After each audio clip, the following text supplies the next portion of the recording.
beautiful freaks, and welcome to a brand new episode of Frequels. I'm your host, EJ Leeson, and with me today is my co-host and truck stop hottie, Rory Colorasi. What's up, buddy? That was you honking. Yeah, that was. Yeah, that was. That was you. I'm like, I was like, all right. You got me on a good day. This will be a freebie. Yeah. He just hangs out at truck stops. Yeah, he does. Yeah. Doing exactly what you think. That's where he buys his drugs. Yeah. It's nothing to do with drugs. It's other things that we won't get into on this podcast. Right. It's PG. It's PG. Is that why your shirt says, if this truck's a rockin', don't come a knockin'? Oh, this is my work shirt. That's your work shirt? Okay. And also the podkeeper himself, no sippy cup stops this guy from getting his shirt drenched in water. Young Vince, what's up, buddy? I can't contain fluids in my Yeah. mouth. It's hard. Yeah. You know, I'm learning. I'm getting there. What's up with sippy cups, and how come like kids' shirts still get covered? I thought that was to prevent. Kids are essentially little drunk people. Oh, They don't know okay. how things work yet, so Yeah. they're just, you know. They're just like They're whatever. messes. They're absolutely. Kids are disgusting.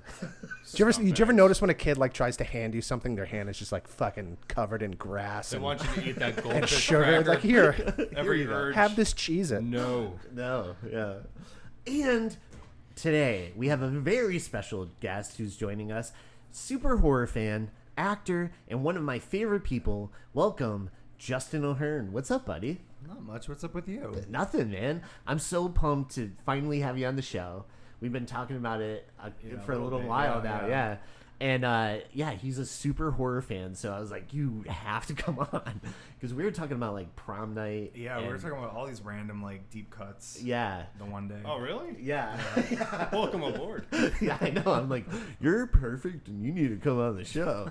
Thank you for having me. Yeah, and so for these guys who don't know, or maybe some listeners at home, what got you into acting? What was like the first show that you did, and what inspired you to get into acting? I started acting when I was a kid. I was just always that annoying kid that would act things out. Like I'd see a movie and I'd always want to be the villain, and I'd always act them out and like just annoy people. But yeah, like I did theater down when Diva Theater used to be downtown Scranton years ago. I was like in elementary school. I did Got a stuff love there. for the boards. Yeah. Yeah. And, Yeah. I do. And and then I did it in high school and everything, and college, and just it's my passion. I like, it's fun to be a different person. Sometimes it's easier to be a different person than to be yourself. I agree Heard with that. that. Yeah, I agree with that. Yeah. That's one of my favorite parts of acting, is I don't get to be EJ. I get to be like Somebody completely something different. completely different. Yeah. I take pills until I drift away. Oh, that's awesome. Yeah, we actually. So Justin and I met doing a very serious play, and then Shakespeare in the parking lot. yeah. Yep. Okay. It was Shakespeare in the parking lot. No, we met. It was like 2016. 2016, around there, yeah. Anne Frank. Yeah. It was like 2016, 2017, and we did the Diary of Anne Frank. Actually. Oh. Yeah. Yeah, and we both played. He was Anne Frank's father. I thought you said he was Frank. I wanted that. Damn, dude. It didn't work out. Yeah, This he's kid's got chops. And then and I played Peter's father, but Well, actually, no. EJ was originally a completely different character, and then the original guy dropped out, and then EJ stepped in and killed it. Oh, He was like thanks, so man. funny because like EJ is like such a smiley, fun guy, and he played like Mr. Van Dam, right? Was the Yeah. character, and he's like this curmudgeon guy, and EJ just had this like really mean look in his face the whole time. He like was so funny. Oh, As thank like this you. mean guy, he was just like not like him at all. Yeah, no, that show was crazy because at first, like, George. And we rehearsed for like 5 months. I feel like we had Yeah. auditions in like June, and the show would open until like the end of September. Yes, yeah. What show was that? And this was Frank. Anne Frank. Anne Frank? Yeah, and then the Friday before we opened, this one guy dropped out, and so the director's like, "Hey, do you think you could do that?" Do you know all role?" the lines? I know you didn't practice. And I went from having like a really small part, which that's why I signed up in the first place, to be like, oh, just do a small something. part, yeah, and then to like being on stage 80% of the time, Yeah. and but luckily I was able to learn my lines so quick. Really did a but- great job. It was a nice show. Yeah, it was like probably to date one of my favorite shows that. Yeah, like it was a really cool cast, and like it was a really fun. Like, I mean, it's a very serious show, but it was like a good experience. Like, everybody was really cool. But the reviews were scathing. Well, you know. Oh, you know, We had fun. So They said that that's you all guys that took a matters. lot of liberties. yeah, we did.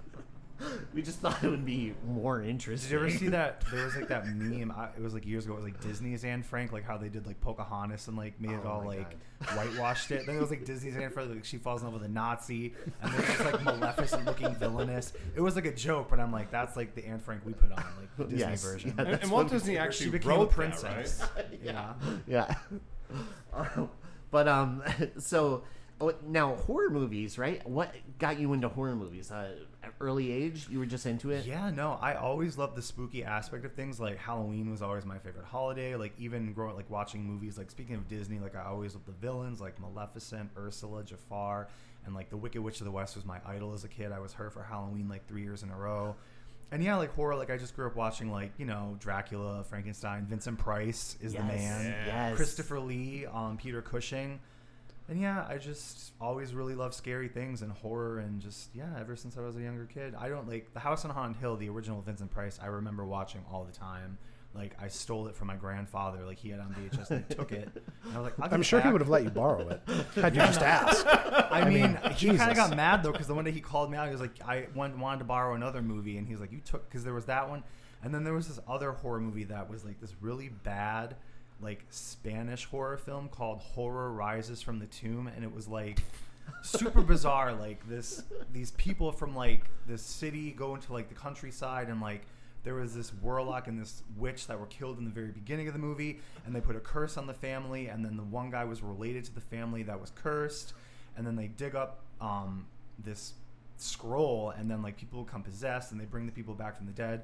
It was Sounds a like crazy my movie. favorite. Yeah, like it was wild. Like zombies, there was nudity, but I saw we had like a censored VHS because years ago I found it online. I'm like, oh, I haven't seen this movie in years, and there was like things that were not on the VHS. Like there was a lot of nudity and stuff, like, you know, Spanish horror of the early 70s. Next on Frequels. This movie. Yeah, Horror got it Rises right. from the Tomb. It's an interesting one. It has a like great pretty title. Horror Yeah. Rises from the Tomb. Good, yeah, it's the guy Paul Naschy was the guy's name. He was a pretty famous like horror guy, like in Spain, like at that time, like the 60s and 70s. He did a lot of horror movies. It's a fun one. Yeah. I recommend it. Also the name of the new Megadeth album. Is it? Horror Rises from the Tomb, yeah. Really? No, I just made that Oh, up. I was like, Sounds true though, doesn't it? It totally it sounds did. true. I was like, well, good for them. That's It goes cool. right along with like Rust in Peace. And, Yeah. yeah. It's like Yeah. Rock Coffin. Is that, or what was it called? Coffin Rock? Coffin Island? Coffin What- Rock. Coffin Rock? Yeah, Yeah, yeah, that yeah. sounds like a death Don't metal. jump the gun. Yeah. Yeah. Sorry. But well, what are some new movies? Have you checked out Wolverine yet? Nope. Oh my god! You're supposed to This go is this like morning. 4 weeks in a row. No. I know where your heart is, by the way. The way you just said that. What? For that movie, you're like, have you seen Wolverine yet? Oh yeah, Deadpool And and X-Men Wolverine. guy. Yeah. No, Oh yeah, but and Deadpool. I did watch over a 3-day span. I watched Dead Reckoning, the new Mission Awesome. Impossible. So I finally got Oh, got around to that. Okay. I'll tell you, that Tom Cruise, he's going to be a movie star. he'll do I okay. think, yeah. Yeah, He's he'll pretty be good. okay. I can't get past the center tooth, though. Do you notice that? He has a center tooth. Oh yeah, I didn't know that until I saw like photos. Now it's and all I people, look like, at. Yeah. Like posted about it, and now I can't. Yeah. can't I'm not unsee body shaming. it, It's but just yeah. really weird and freakish. You ever see that man open a can of soda? I'm not judging, but what a monster. What a monster. So, all right. How about you, Rory? Any new movies? I saw Alien Romulus. Was it good? It's sort of like when a band that you really like puts out a greatest hits album, but sticks one original track on it. Okay. Yeah. Because it starts off and I'm like, wow, this like is incredible because it feels completely in the universe, kind of expands it a little bit. They match the technology. The score is like, there's little flourishes of the original score in there, and you're like, oh my god, they're about to cool. make a masterpiece. Yeah. And then like after about a half hour, I'm like, all right, so we're doing a greatest hits tour. Cool. Yeah. But I mean, it's not. But and when I say that, I'm not like saying it's a terrible movie by any stretch of the imagination. I was just a little disappointed because the director and the material, I was like, oh, these two are perfect for each other. And I'm like, oh, you need couples counseling. Yeah. I don't know. I don't know. Did you like the original song though?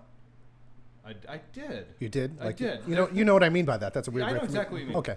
There's without spoiling anything. There's an. Oh, I'm not gonna watch it. You won't. There's an android character in it that is just like throw Oscars at him. Really? Yeah, I don't want to say too much about it, but I was just like, wow, what a remarkable performance. But the next day, I went and saw the 40th anniversary release of Nightmare on Elm Street. Yeah. Which is just always wonderful to watch. I'm your boyfriend now, Nancy. It's awesome because every time I watch it, I just have that same problem. Like whenever I watch the third one, I'm like, which of these two do I like better? And I don't know how to answer, but I think it's the first one. Yeah. I love the original movie. The very next day, I went and saw it. It Ends With Us. Oh my gosh, yes. Did you like it? About halfway through, I nudged back and I'm like, I think I love this. Yeah, isn't it really, really good? Yeah, I was expecting something Did average. you see it? I have not. Oh, okay. Not a great trailer because I was like, I don't know if I'm going to love this, but the movie itself, I think they did a really, really good job taking material that in the wrong hands could have been like really, really cringy and bad. Yeah. And very like typical. And I think they humanized some of the elements in it in a way that I really appreciated, you know? Mm-hmm. Like, it's not just like, oh, this person's all good or this person's all bad. I don't want to ruin anything. I'm tiptoeing around ruining something. But one of the main characters in it, I was really happy to kind of have a little bit more of an understanding of this person. Right. I'll probably edit a lot of this out because it's a lot of fluff. No. No, I totally get it because I saw the movie and I felt like they, every character is human. Yeah. And not just that like really comes across. And so it's not like, even though someone could do something terrible, they are still human at the end of the day and are flawed. And I feel like the first 5 minutes of meeting the character, you're like, oh, well, all right. You get like a little bit of it there, right? But it does a really good job. Really good job pulling that away and showing the human being underneath all the damage. Yes. And you're just like, wow, like I'm so conflicted. I mean, you know exactly where you need to be at the end. Exactly. But I mean, it's still just like, wow, like what a really mature approach to that material. And I also have to say the casting of a young Blake Lively was shocking. Like so spot on. It was so weird. I thought it was her for a second. I'm like, did they deep fake something or like de-age her? Yeah, I was like, what? What happened? And then I was just, that is some of the best casting I've ever seen in my entire life. Yeah. Because there's so many times when they cast a younger version of someone and like the older version, they look nothing alike. They have like different hair color. Yeah. What is going on? But no, that movie was phenomenal. Yeah. It was really, really good. Surprisingly good. Yeah. Mm-hmm. And Justin, how about you? Have you seen any new movies or anything lately? I have not, actually. I haven't really had time, but I'd love to, see some new ones. Like Beetlejuice 2 is coming out. Is that coming out in September, I think? Yeah, I think that comes out in next week. I think so. Week. Yeah, next week. Yeah. That should be exciting. Smart of them to get that out in like friggin' September. Give them a whole month to lead up to Halloween. They're gonna open huge. That number is going to be ridiculous. They're going to get all those like the first 4 weekends or 3 weekends of people that just want to go see it, and then October rolls in, and everyone's like, "Hey, it's October. Let's go see it again." Yeah. Genius. Yeah. I got to see a little movie that has been recommended to me for a while now, and it was Cemetery Man. Which Who recommended that to you? Rory did. How long ago? Like 2 or 3 months ago. Sorry, 2 or 3 years ago. Oh yeah. Well, no, it was like here. Yeah. That you were like. I've brought it up to you before, but that's okay. I'll And, let it slide. He ignores that. He does. Yeah, he bastard. No, but I watched it and I loved it. It was so cool. I feel like visually, it is an outstanding movie to watch. Even the story's awesome too. Yeah, there's a lot of layers to it too. And it's funny because I was like, oh, this reminds me of something, but I don't know. And then I looked on IMDb and it's like, oh yeah, this is the same writer who did Dylan Dog, and I'm like, it is. And so I then I watched the Brandon Routh movie that came out in like 2010. Oh sure. Because I've been putting that out for a long time, and I've been meaning to watch it. But I watched that, and I was like, "Oh, this is cool," because it feels like a spiritual sequel to Cemetery Man, almost. Not really, but you know. Big shoes to fill. Yes, as of far course. as that goes. But Cemetery Man is outstanding, and I highly recommend it. It's on Tubi if you want to watch it for free. Rory actually hooked me up and gave me the movie, so I bought the 4K, and I'm like, EJ, take this Blu-ray. yeah. The 4K, it's another thing too, because I'm sure you'll attest to this. The cinematography in that film is like remarkable. Yeah, like it is striking. Is probably even like not strong enough a word. And it's so cool looking. He never like refills his gun, like yeah, or reloads. I mean, he's always just like boom, boom, boom, boom, and I'm like, I'm waiting for this reload. But the whole movie, it just sort of feels like you're watching a poem. Yeah, do you know what I mean? It really is. It's beautiful, and some of the like people that come back to life, like the undead, have such cool creative makeup. Like I like the bicyclist. You know what I mean? Yeah. Like, it's so cool. And he has like the radio, like kind of flashing in his. Yeah. It's and his helmet's all like busted up. And who could forget poor Nagi? Yeah, and I love Nagi. Yeah. Nagi's awesome. But no, that's literally just, you know, I've said this since I was like, when I first saw it, I think I was like 20, so that was like about 40, 60 years ago.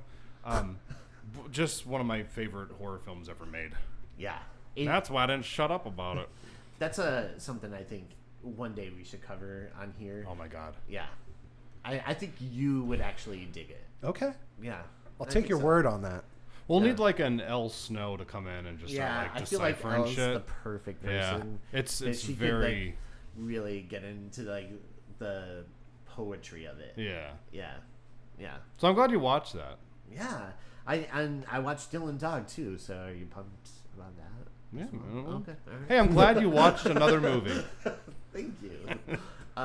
But I didn't go see Alien Romulus. I wanted to, but I watched like a trailer that showed 4 out of the 6 people dying, and I went, I feel like I don't need to see this now. Oh, dude, but I do want to see it. It's worth seeing, but you know, it's not. You know, I don't know. It's like a skip. No, I wouldn't. I would say watch it. I don't want to like. I know it's like right now, like if you ever voice criticism against things, people just immediately think you just hate the whole thing. Yeah. It has a lot of merit. There's some really, really wonderful things about it, and most of it is like technical things, right? It's just I would say that I didn't love the characters. They weren't developed very well, and then just the story starts to loses its footing because a studio came over and was like, hey, just give us the fucking greatest hits. Yeah. You know, because there's a line in it that literally made my eyes roll. Because it's a callback to something that didn't even happen in the timeline yet. And I'm like I literally looked over to Becca and I'm just like, oh my God, don't do that. That's embarrassing. Why? Would they reference Bishop or it's the I don't want to ruin anything. You'll know when you hear it, and you're gonna have the same reaction because you're just like wow, you know. And they set it up in a way where I felt like they were going to cut at least half of this line out, and it would have worked to some extent. It would have been like a callback, but it wouldn't have been embarrassing. But they couldn't help themselves. They had to go the whole 9 yards. And I haven't heard a single person tell me they enjoyed that moment. Really? Yeah. Okay. But again, not a terrible film. So I would say watch it. And if you're going to watch it, make sure it's on a big goddamn screen because it's so cool looking. Okay. It's a great looking flick. So you hated it. Got it. Hated everything about it. Worst movie of the year. No, I'm kidding. I might go see it once I go see The Crow, you know. Hey, if anyone's going to see that, let me know how it is. That's actually a thing I want from everybody at home that's listening right now. Send us an email and just tell me how it was. Yeah. Because I'm not seeing The Crow. Just making it. I see everything. I give everything a chance, but I'm like, I guess we all have a breaking point. Yeah. Where you just get to the point where you're like, no. Yeah. Like, I think. Nah. I'm done. I forget. I would say it's probably Carmen that said it best. He was like, he looks like he's from Tampa Bay, or like, so he's like, I don't plan on seeing the Florida Crow, and I'm like, that's all right. I like that. He lives on the streets in Ybor City. I got that. I know that. I know that reference. So I was like, all right. Yeah. But again, let us know how it is. Yeah. And if you want us to cover it, no. You know what? I would do it. You know I what? mean, Actually, yeah. here's a good thing. If you want to watch it, cool, and then we can play that game that we played on The Nun, where you can say, "Did this happen?" and I can say yes or no. Right. You know what I mean? Is The Yes. Crow out yet? Comes out Friday. Tomorrow, right? Friday? Well, All right. tomorrow, Friday. Yeah. Yeah, tomorrow. I Well, think- technically tomorrow, but it's the release date's Friday. I think we should definitely cover that, just so he has to watch it, so he knows what it feels like to watch movies that he doesn't want to. So it's like a Vince pick. Yeah. Oh no! Oh, This is what it's like when the shoe's on the other Yeah, foot. see? I don't care for it. Spa. Which Anyway. I love Death Spa, by the way. I don't Death Spa care. was okay. I enjoyed Death Spa. It was Oh, absurd. Rory hated it, right? Yeah. I wouldn't say I hated it, but It was absurd. it was just it got to the point when you were like reading through the plot of that movie, and I'm like, when is this gonna stop? And it It's didn't. like it's supposed to just be like this like low budget like trashy pseudo slasher movie, Yeah. and God, it just there's way too much plot in it because you're like, and then this happened, and this happened, and this happened. I'm like, all this stuff needs to be mentioned, right? Right. If you For have it to to- make any sense, Yes. but it's all stupid. If you have to Yeah. explain tiles in a movie, it's not good. Yeah. Justin, have you seen Death Spa? I saw it like years ago. I don't really remember too much about it. Yeah. But I Lucky. do remember seeing it. Yeah, I'll have to revisit it. It's a fever dream. Yeah. Yeah, it really is a fever dream. I like how after like we record episodes and then weeks later there's still echoes of us complaining. Yeah. Like the Howling Howling Three. Three. Fucking with the Howling Three. marsupials. We're still just complaining about that I movie. kind of love that movie. Now It- I do. It grows on Yeah, you. yeah. I feel like it, like watching it through. You're like, and writing it out. You're like, oh my god. But the more I thought about it, the more I'm like, I kind of like Yeah. that weird movie. You have Stockholm syndrome. Yeah, I think that's what it is. It's kind of like your first time having sex. It's a weird experience that you'll probably remember for the rest of your life. And it's a little awkward and a little gross. Yeah. You're welcome. Thanks. All right. Am I wrong? Yeah. Okay. Later on, we're gonna have Vince connect the dots. Okay. Vince, what happened? By the way, before we go any further, I just have to Yes. say, Shakespeare in the parking lot is one of the funniest It's things things- I've yeah. ever heard in my entire life. Because it is the saddest type of thing that could happen to an actor. It's like, not in the park. No, you're not doing it out here. You have to do it in the parking lot at Denny's. You know what? I actually want to do that. know. Just, I think it would be Confuse so the fun. Fuck out of everybody. It's not mine. I heard that. I think Jeff Bridges made that joke. Oh, did he? Yeah, I'm not that smart. That Come on, is- guys. Bridges? Jeff Bridges. No, wait. Who played Big Lebowski? Jeff Bridges, Yeah, Jeff right? Bridges. Yeah. Oh. Yeah, I that's think so he made good. that. Yeah. That is a great image. Shakespeare in the parking lot. It's like really sad so actors good. like, oh, they That's ushered what I us out wanna of the do. park. Yeah. I want to do it now. I'm ready. Just any random parking lot. Yeah. It doesn't, like, you don't Maybe even want it Walmart. sanctioned. Whether they want it or not, you're doing it. Doesn't Walmart have a thing where it's like free electricity? Yeah. Or As something? long as if you stay overnight and you buy something, yeah, you can Yeah. stay. Yeah. Yeah. So Let's set it there up. you go. Let's do it. Yeah. Let's make it happen. I'm gonna get L. We'll get Hamlet. AK. I mean- yeah. I mean, Justin, you're down, right? Oh yeah, let's do All it. right, let's do it. I'll be your audience. I will You can not be heckle there. us.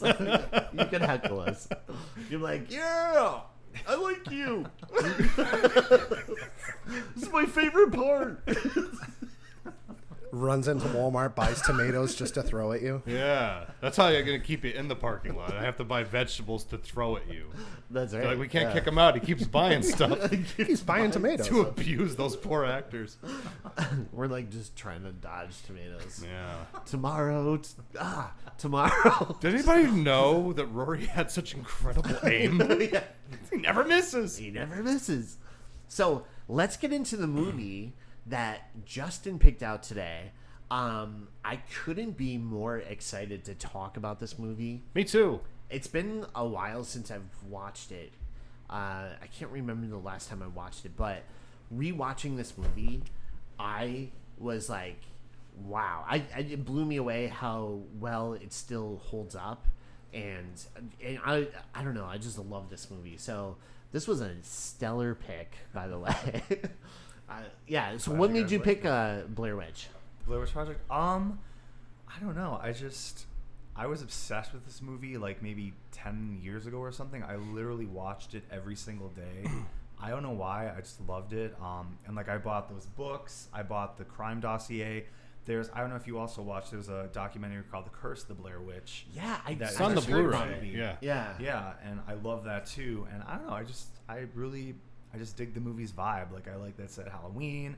I like that it's in the woods. I like the fall like setting, and I love I just love urban legends and everything. And I just really like the world built. Like they came up with this whole legend of Ellie Kedward and the Blair Witch like on their own, like the directors, and I just think it's really cool, and all the lore and everything behind it, and just there's so much like you don't get in the movie like that you could see in like the documentary that they released, but there's like little bits and bots that you get here and there, which I think I really like too. I think it makes it more realistic, that there's no big like exposition dump like, oh, this is everything you need to know. Like I think it makes it kind of scarier that you don't know if you just see the movie and you don't see like the documentary or like look into it. I feel like it makes it more realistic because everybody like knows like a legend or something, and they might know part of it but not the whole thing, and they'll tell you what they know, and then somebody else might know something different. And I don't know, I really like this movie. Yeah, I actually agree with all of that. I feel like it has a perfect marriage of like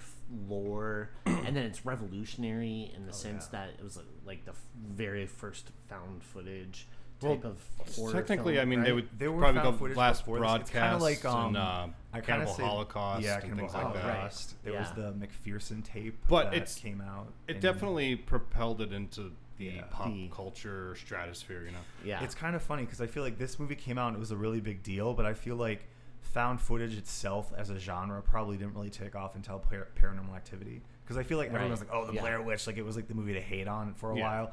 But then like Paranormal Activity came out maybe like, what was that, 8 or 9 years after? Then it was like, oh, we gotta do found 2008, footage. I think. Yeah. But the people who made that movie were like looking back on the Blair Witch and how much definitely. money it made. Yeah, They're like, let's do that. that.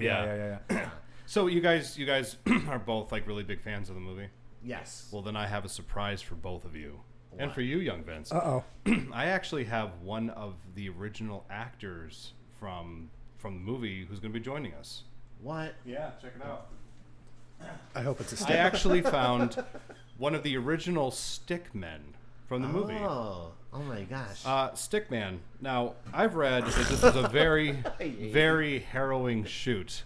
Will you tell us your story? Ooh. Wow. Fascinating stuff.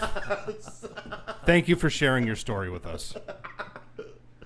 Wow. That's good I shtick. can't believe you brought him in. That was Yeah. Can I what get a his autograph? wow. Yeah, I know. Can't wait to get a picture. He doesn't of do a somebody. lot of signings or interviews. We can't now. I know. I feel like his motor skills are lacking. Yeah. So. Yeah. Doesn't I mean, have the I tactile. feel like I understood everything. Yeah. Oh no. Yeah. Wouldn't you say that stick articulated himself as well as a stick possibly could? Yes. I think so. I would say. Hey, Yeah. Mr. Stickman, Good work. thank you I for coming and appreciate joining that. us. Yeah. Thank you. Wow. That was commitment. I love like it. Yeah. So what are we covering today? Commitment to the bit. I all love right, it. let's go in. Let's dive into this movie. So, first, the film starts with a disclaimer about 3 people who went missing in 1994 in Burkittsville, Maryland, and a year later, their footage was found. So then the film starts with Heather. Wait, one cool thing that I like about this: Yeah. no credits, No credits. Yes. Nothing. And I no love how directed by, no written shaky- by, no nothing. Yeah. Just that little blurb, and then boom, you're in the movie.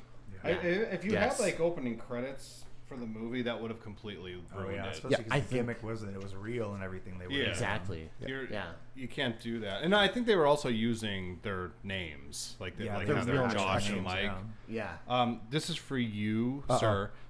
Did you recognize Heather at all from Who's anything Heather? else? I'm trying to think. It's Always Sunny in Philadelphia. is. If you got that kind of look, who'd she play? Do you remember the girl that told Charlie that that he had a son, that he had gotten her pregnant? Yes, That's her. that's her. Yeah, Stacy Corvelli is Yeah, the character's name. The little boy spits on him at some Yeah. point. Yeah. Oh, he brings him to the bar and he gets him drunk. Now Yeah. I know that. Yeah, Yeah, yeah. I know that. That's the mother.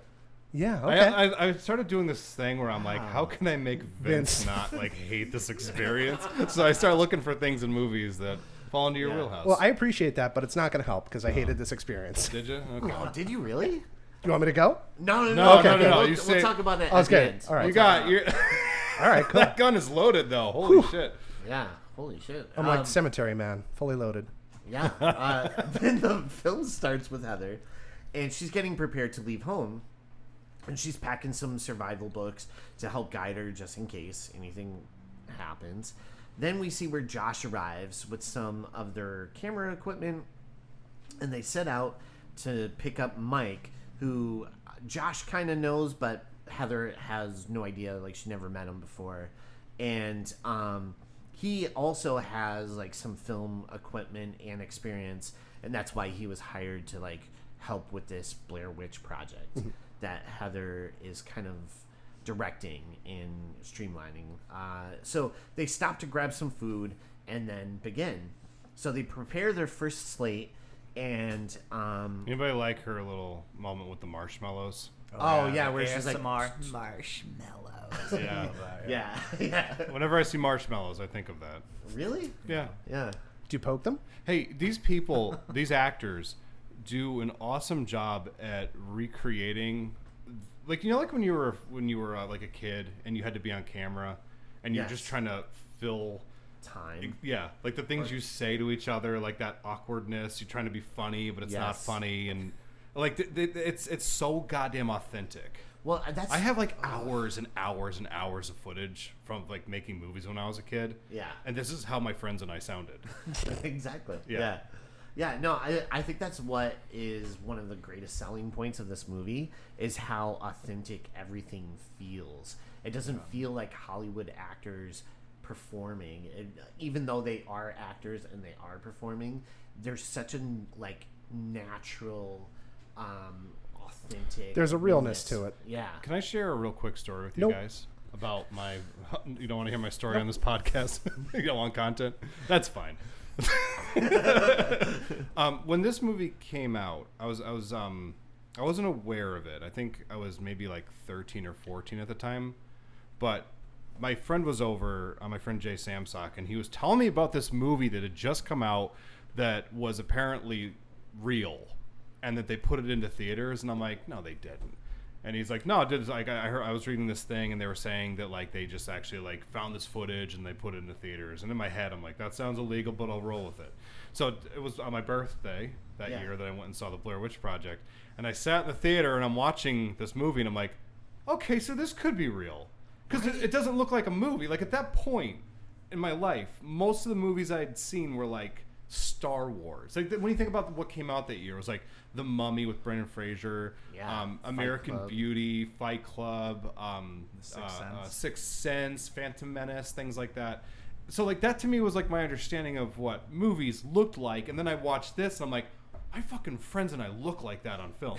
Yeah. Like the lighting, the fact that everything just doesn't have like a Hollywood kind of like aesthetic, you know? Exactly. So I'm watching it and I'm getting really uncomfortable watching it because I'm like, is this real? Like, is this a real movie? Like, is this something that someone found? And I wrestled with it like for the entire length of the movie, and then afterwards I left and I was really creeped out by the film. And then a couple of years later I looked back on that day and I'm like, wow, you were real stupid. The directors and producers just loved the idea of your whimsical just idiocracy of thinking that this was real. They really, like, the kids in this age group are gonna think it's real. In my defense though, They don't. Yeah, I'll go ahead. Go ahead. No, I was just gonna say, in his defense, there was. You don't have to defend it. You do. Yeah, He's my lawyer. I Mr. Leeson. I represent him now, and so Objection. Not the they last were time either. marketing this movie as if it really happened. Yes. So there was like websites That- and stuff that- dedicated to these people missing. Agreed. Yes. And I love that, and I think that's brilliant of the producers to do that. Right. And there's also that, even back then, there was that cynical part of my brain that was scanning the frames for something that would like reveal the filmmaker's hand. Yeah. Like if there was like somebody in a ghost costume, or Yeah. like just something that would give it away that it wasn't real. But they Yeah. never show anything that couldn't happen. Yeah. That was Exactly. the thing that really, because I was like, I'm like, no, they're not making a Hollywood movie, right? And they're not going to show me something. I'm like, that doesn't happen. That's absurd. Exactly. So it does give it a believability, which again, years later, looking back on it, I'm like, dummy. But Well, I mean, I understand how I got there. Yeah.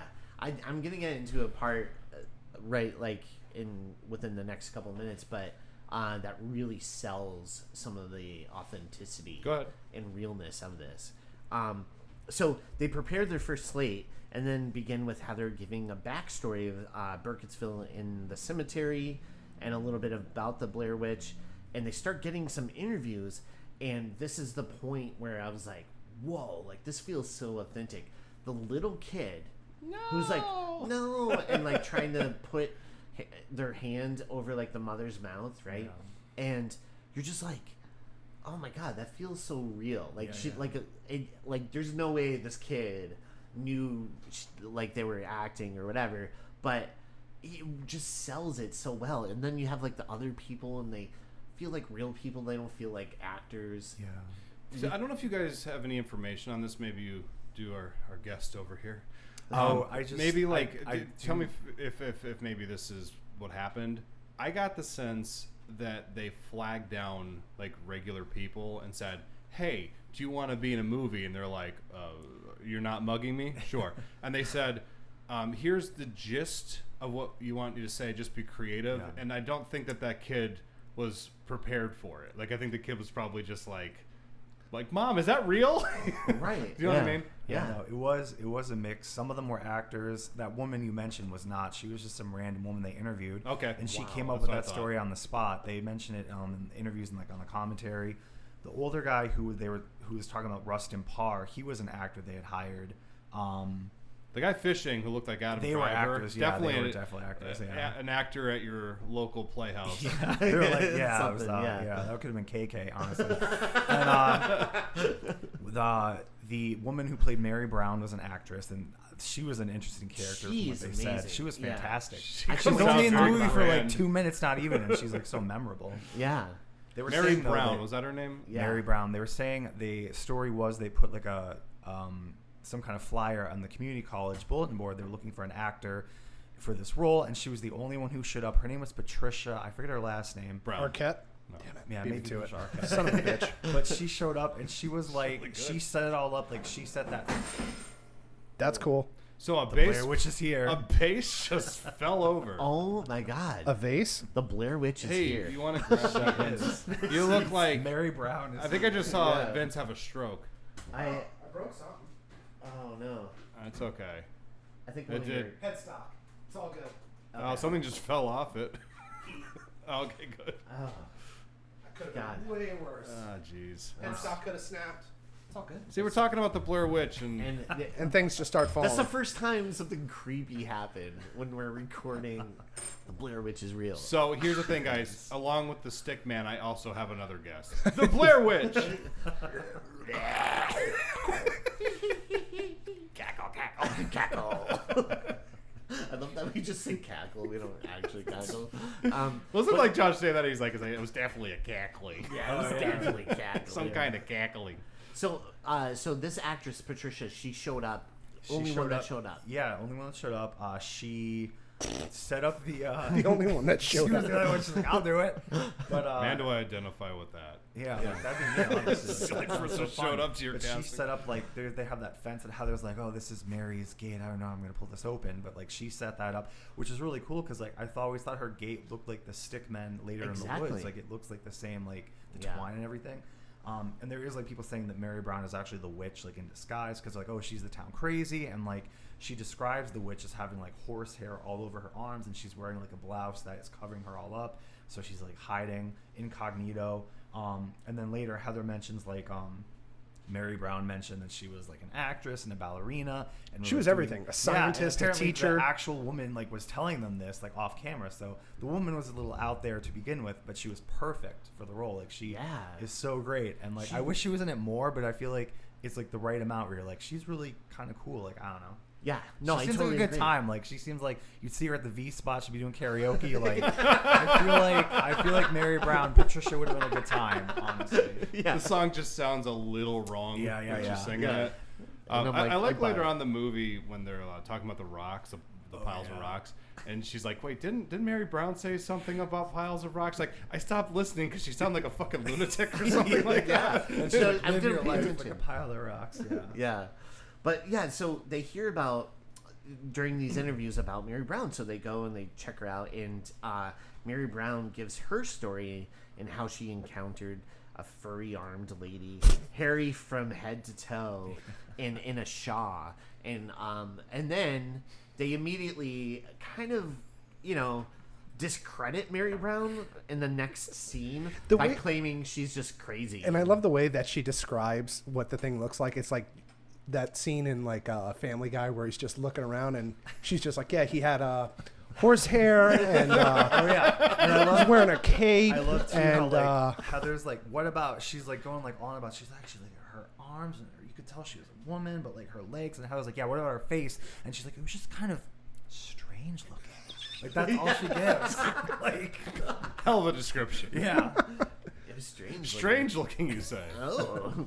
So at the hotel, they celebrate their first day of shooting and prep with for their scotch and next beer. day. Terrible choice. I know. Terrible. Yeah. Scotch and beer. Come on. Come on, man. Her face when she's drinking the scotch. That's a is- real face. I'm pretty sure. Yeah, that's. Yeah. Yeah. I identify with There was that. like so much footage apparently that had to get cut out, but like there was like I guess they got really drunk and Josh and Mike. There was a whole scene of them like doing poetry slam, and then Yeah? they go to like they talk about it on the commentary, and then like they went to a diner late at night, and I think Heather and Josh got into a fight, and apparently like Heather and Josh fought all the time, like they did not get along. Like there was hours of footage of those two fighting. Yeah, that's Yeah. interesting. Yeah. But like there was like a couple like I know there was a few VHS releases like before it was officially released that had some of that footage on there because people like say they had seen it.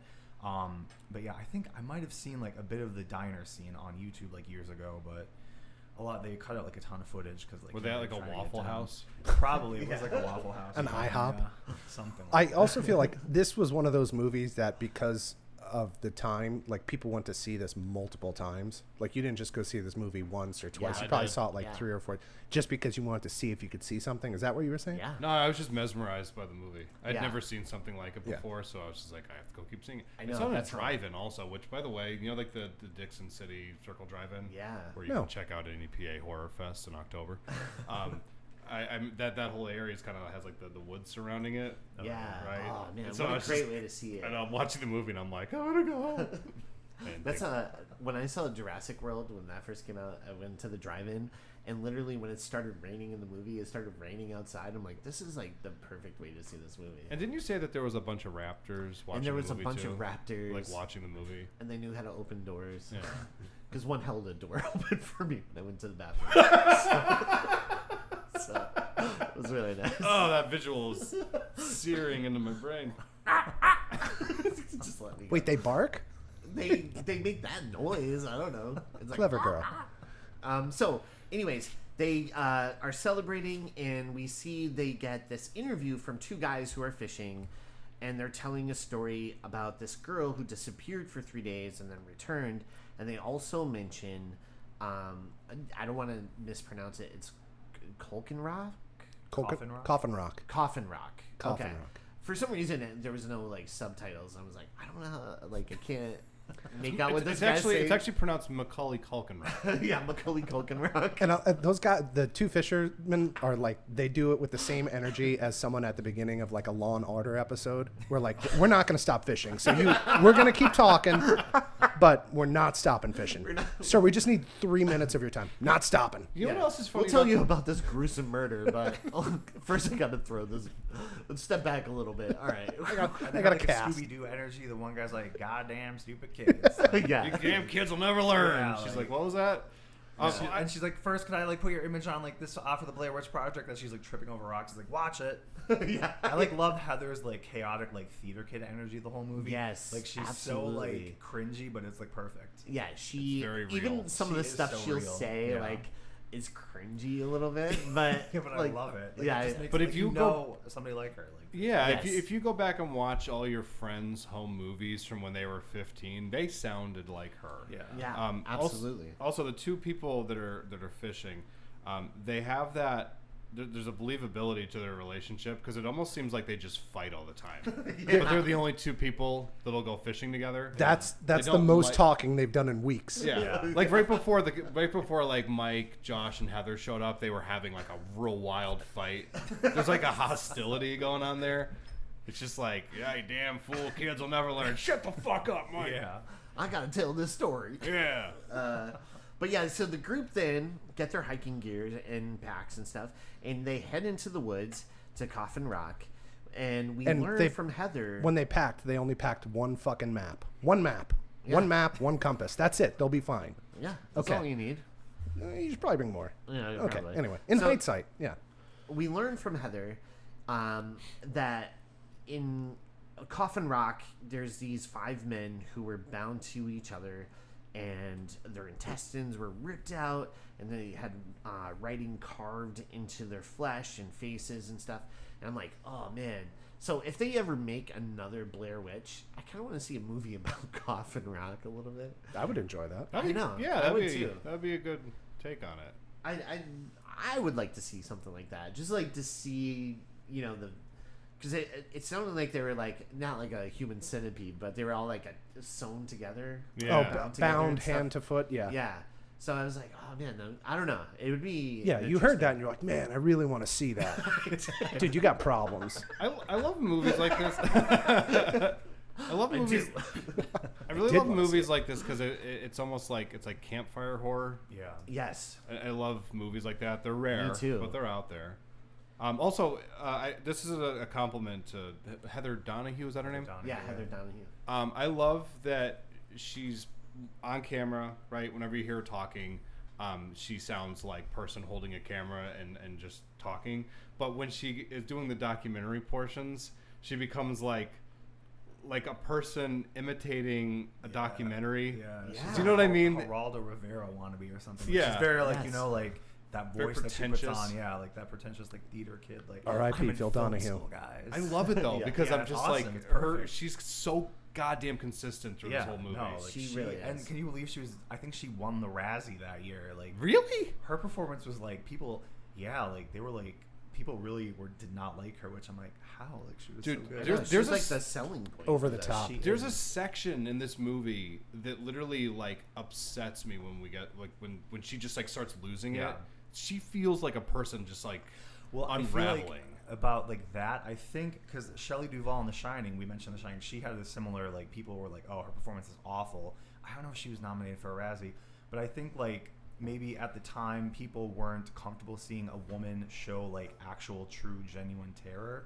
And like we're used to like the old like oh no like and I mean there have been My women like stars. like I mean Jamie Lee Curtis in Halloween, she has terror, but I feel like it doesn't come to that like level that like Heather reaches or Shelley Duvall or even Marilyn Burns in the original Texas Chainsaw, which is another one who like I know people have said she's really annoying with her screaming, but it's like you're tied up to like hands like and there's people eating your friends. Yeah. And I mean, I feel like as like a society, like like Toni Collette in Hereditary, people love her performance. Where maybe if that movie came out 30 years ago, people are like, she's awful. Because I think we've come to a point where like women can have that like visceral terror and horror.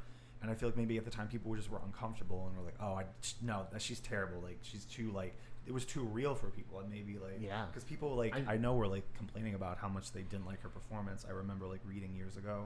That's how I think it's like she is so authentic and real in terms of like her terror and unraveling that I could see people be like, oh, she's so annoying. Yeah. But at the same time, like she's the selling point of this whole movie. I think she's remarkable. And it's real. in Like this. people who are Yeah. trapped in the woods, hungry, thirsty, they're going to be annoying, tired. Right. Like you're not going to be like, oh, this is fine. Like no, you're going to be like freaking out, yelling. Yeah. Also, just to really button this whole thing. Fuck the Razzies. I know, really. man. What a terrible thing. And you're right though. The Shining when that came out was up for several like Razzies, Yeah. and now is considered like a horror classic, like one of the top 10 of horror. You know what I mean? They also, I mean, if you go back through it, because if you ever just want to be annoyed, you want to annoy yourself. Yeah. They also like nominated Jake Lloyd for the Phantom Menace. So I'm like, oh, good, you're nominating children. Yeah. Well, know? I know they were going to or they did nominate the girl from Firestarter, the remake, and people were like, "Come on, dude. she's a kid." Yeah. Like I don't know. I totally agree. Because You know who's actually putting together these nominations? Bill Maher. Okay. All right. Yeah. So Bill Maher would hear that and he would chuckle. Yes, he would. Because he'd be like, yeah, I don't like kids. Yeah, I hate kids. So it starts to rain, and they can't get a fire going. So the next morning, they talk about hearing some noises. And Josh is like, yeah, I heard like an owl and stuff. There's a total cackling. And cackling. A lot of cackling. I love his Maryland accent, I guess. Yeah, it's I don't awesome. know. So they discuss how they're going, and they're kind of happy with how the filming is going and stuff. And also, They have 2 hours in the can and they're thrilled. they're like, oh, this is going great. It's going Again, very true, because you get one scene done and you're like, This I'm a was- fucking filmmaker. It's like Fucking being on a high. invincible. Yeah. Yeah. And so then they discuss Michael's chest hair for a little bit, which is great. I was like, good for Michael. If I ever get to meet Mike, I want to ask him, like, do you regret that? Yeah, do you regret that scene? He's like, oh, it's all weird and sporadic. Yeah. What does he say? It's like Uruguay? Yeah. Yeah. Bolivia. Oh, yeah. Yeah. So they start to argue. I'm just glad they didn't show Uranus. Oh, boom. Nice. So they No? start to Nice. argue about being Wah, lost. wah. They start to argue about being lost, looking for a cemetery, and Mike and Heather really, really get into it. So then they cross the river, climbing this fallen tree to get across, and in the woods they find piles of rocks in a group of 7. They're like, whoa, this wasn't here before. Like, check this out. And they see all the different rock formations.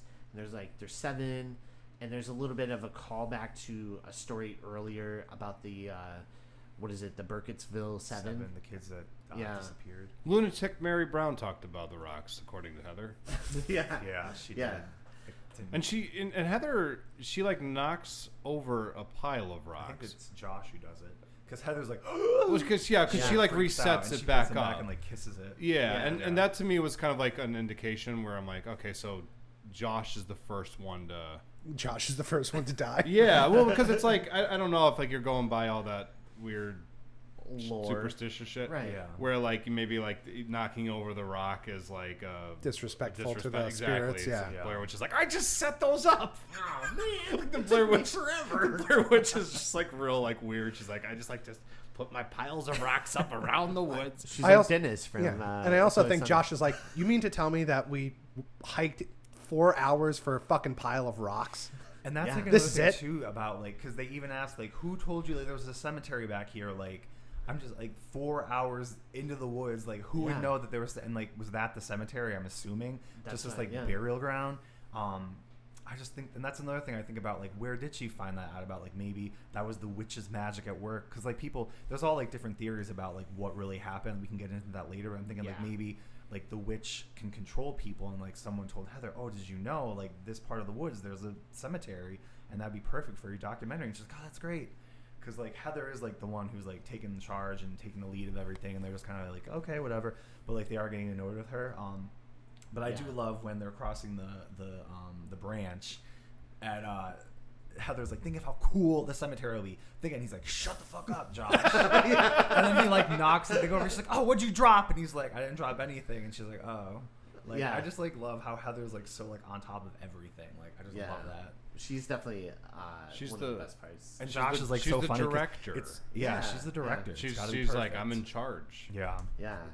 That night, they hear some trees breaking and stuff all around them, and Mike is really getting bugged out by it. Like, his behavior is kind of he's very paranoid. He's like, I just want to leave. Understandably. Yeah, I totally relate. Like, he's just like, I don't want to go out there. I don't want to be alone. And I Heather's just, doing like this typical, hello. yeah, It's like, you don't know what's out there. Like, she's like, get the camera. I like Yeah. how I like he said there's like a line where she's like oh he's like, well, if it's people, he's like, I don't want to mess with that. But if it's Yeah. not people, I don't want to mess with that either. Yeah. He's like the most sensible person. He's just like Right. in the tent looking terrified. Yeah, he's like- whatever's out there, I don't need to go figure it if it's out. people, I don't want to mess with that either. And if it's not people, I definitely don't want to mess with that. And Just and I stay do in the like tent. when Josh is like, maybe it's deliverance. You ever Yeah, see yeah, it? yeah. That's Yeah. not helping. Yeah, that doesn't help. So the next day, it's raining, and they're hiking for hours and hours, but they're still lost. And Mike is just like freaking out. Like, so ever since like the tent and their fight earlier in the movie, because they don't really know each other, Heather and Mike, you see like the tension is just rising with him to a boiling point for sure, where he's almost losing his mind out there. So that night they experience more cackling and strange noises from the woods. Is this the night where they say, let's not build a fire because the last 2 nights we built a fire? That's the next night? Yeah. Okay. Yeah. So this night, no, they just hear more noises and they're getting freaked out again. But this time there's like children laughing a little bit. Was there a baby crying at some point? I think. And like a baby crying. And they wake up the next day and they find the 3 piles of rocks outside of their tents. Hey, you skipped a little thing though that's like super creepy. When they hear like the kids laughing and the baby crying, they kind of like book it out of the tent. I didn't. And then they just run. Well, like they're running, but Heather says something. She's like, what the fuck is that? It chills me. Yeah. Because it's just they don't show you anything, but you're like, what the fuck did she just see? It's so scary. Yeah, what the fuck is that? And they're just kind of like laying low, like probably like a mile away from where their tent is, and they're like just sitting there till dawn. Yeah. Because I like that there is like an element of like the good and evil, like light vanquishing the darkness that they believe in. Like we're only in danger when the sun goes down. Yeah. It kind of gives it like a very like mythical kind of thing, which is neat. Yeah. We see Josh is freaking out about the rocks, and Heather asks Josh about the map, and they can't find it. And the two argue over the map, and eventually Josh chills out, and he comes to the conclusion that people will start to notice that they're missing, like his girlfriend and Heather's dad, because she called him at the hotel to like do a check-in kind of thing. Whoever they rented the DAT machine from is going to come looking for them before the dad or anybody, because that dude needs his equipment back. Yeah. Where the it's like fuck a guy is looks the like dad? Robert Patrick. Yeah. Just like running through the woods. He's like, have you seen this boy? Have you seen this dad? And then he shows up, grabs the DAT, and then hightails it out of there. Yeah. Do you guys need help? We need help. No. He like Forrest Gump's out. Look at his form. Look at that gate. At the creek, Mike starts laughing, as well as Josh, about Heather complaining that her shoes are getting wet. And Mike admits at one point that he kicked the damn map into the creek. He's like, I kicked that fucking thing into the creek. And Heather and Josh start getting into it with Mike about destroying the map. And Heather is really taking it bad to this point, where she's like, you've literally fucked us. Like, I know you said the map is all Greek to you, but I could read a map and he could read a map. Yeah. Are you serious right now? You kicked it into the river? Yeah. There's a river. The river's on the map. We can figure out how to get home if we know where the river is. But anyway, throw that shit away. And then Heather's like, give me the compass. He's like, no. And then at one point, he does hand over the compass. You know what they should have done? They should have taken a picture of the map on their smartphone. They would have had a copy of it. Oh, yeah. 1994, man. No. Oh, damn. Damn. No, well, talking about how people said that she was worthy of a Razzie, apparently. A bunch of bullshit. But that moment where she's like losing it on Mike feels so friggin' real. Yes. Like that was like making my eyes water up last night because I was so upset by it. It's very, very real. You know what I always think of too for that map scene? It's like, what does the map say? So we're fucked. Yeah. Nice hearing from you, Carlos. Freddy's dead. Yeah, Freddy's dead. So eventually they come across a bunch of sticks, and they're all bundled together, making this almost like a stick man shape. Blair Witch. And in the symbol, like different symbols, but they're all pretty much the same, like this stick man. The giant grass one hanging is fucking terrifying. That's something to be, if you come across that anywhere in life, get out. Putting myself in this situation, and if I'm in the woods and I come across that, I'm like, I am dead. That's it. The way you phrase that is exactly what I was about to say. Like, that is, like, you step into that. You're just like, oh, this is it. Yeah. I'm not going home This ever is where again. I die. I remember seeing that. I don't know if you guys remember your first experiences seeing this, but just being a kid in the theater watching that, I'm like, holy shit, this is really scary. Yeah, this is terrifying. And then the next scene, Mike is just yelling for help. It's a daytime, and he's just like, help, help. And they're like, I don't think anyone's gonna come. You should just stop. Poor Mike. Anyways, It'd be funny if like they cut to the road, and there's just these people, and they hear like Mike yelling help. They're like, "Oh, we should go help them." Are you sure? Nah. No, they stopped. yeah. Mike, knock it off. No one's coming. Yeah. That night, they decide not to light a fire, but end up waking up to faint sounds of children and other weird sounds. Why would you not light a fire? This irks me to no end. Why would you not light a fire? Well, they think that if it is local people, that's how they keep finding If them. they're locals, they're going to find them anyway. I'd like to have a Right. fire so I could at least see what's going on around the camp. Yeah.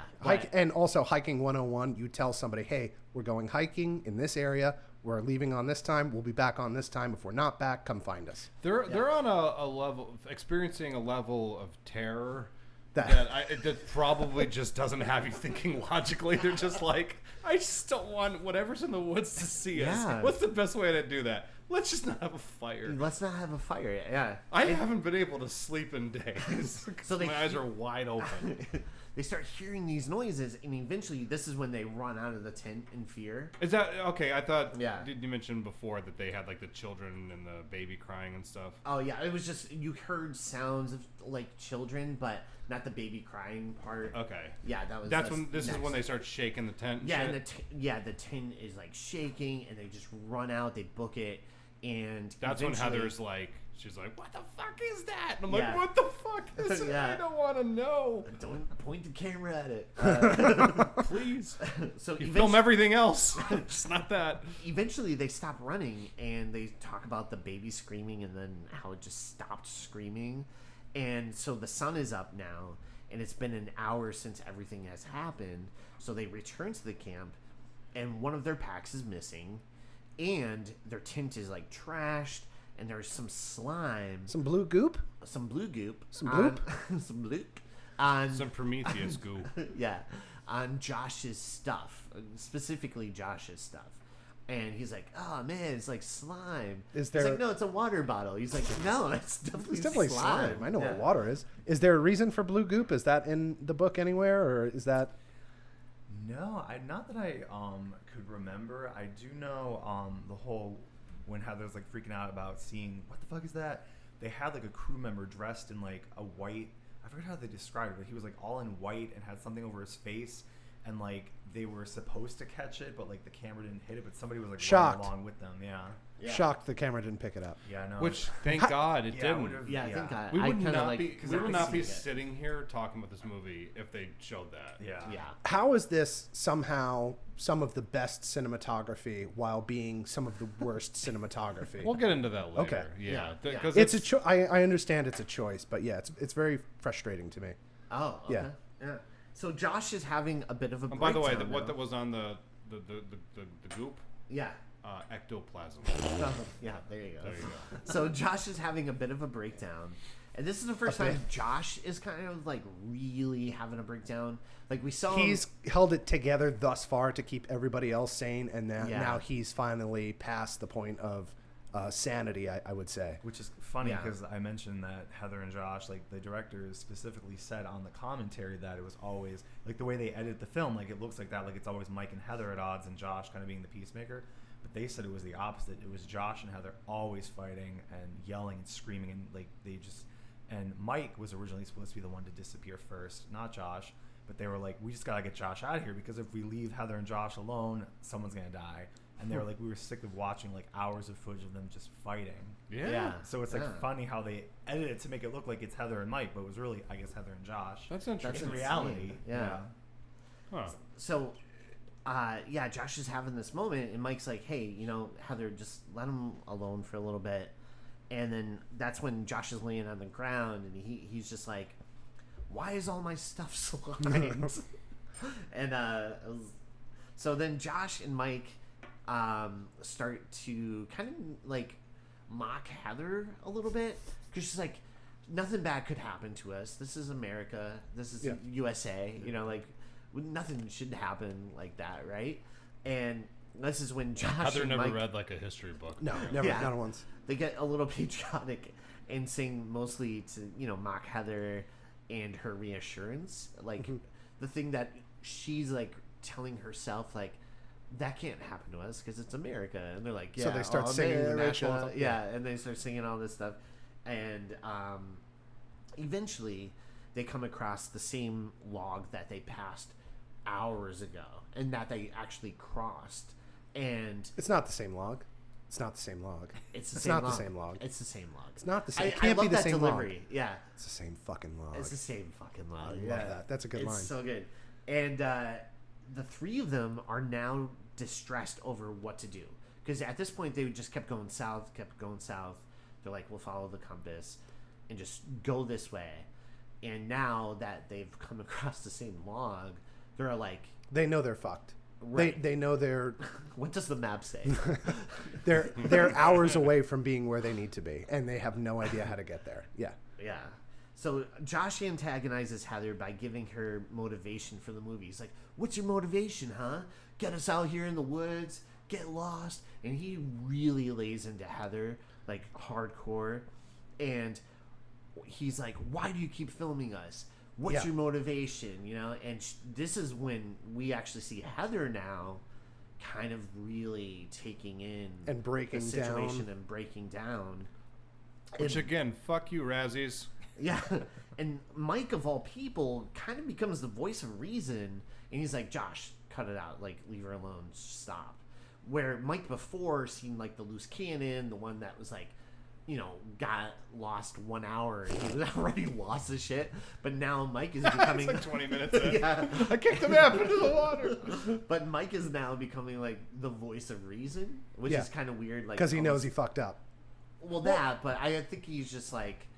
Okay, I know I'm the loose cannon here, and it shouldn't be these guys. Like, Wild card. I like how that it keeps shifting because like sometimes Heather has to be the strong one, and then she starts falling apart, and someone else, like Josh, probably sees it. He's like, okay, now I need to be the strong one. Like they're just trying to hang on there any way that they can. Yeah.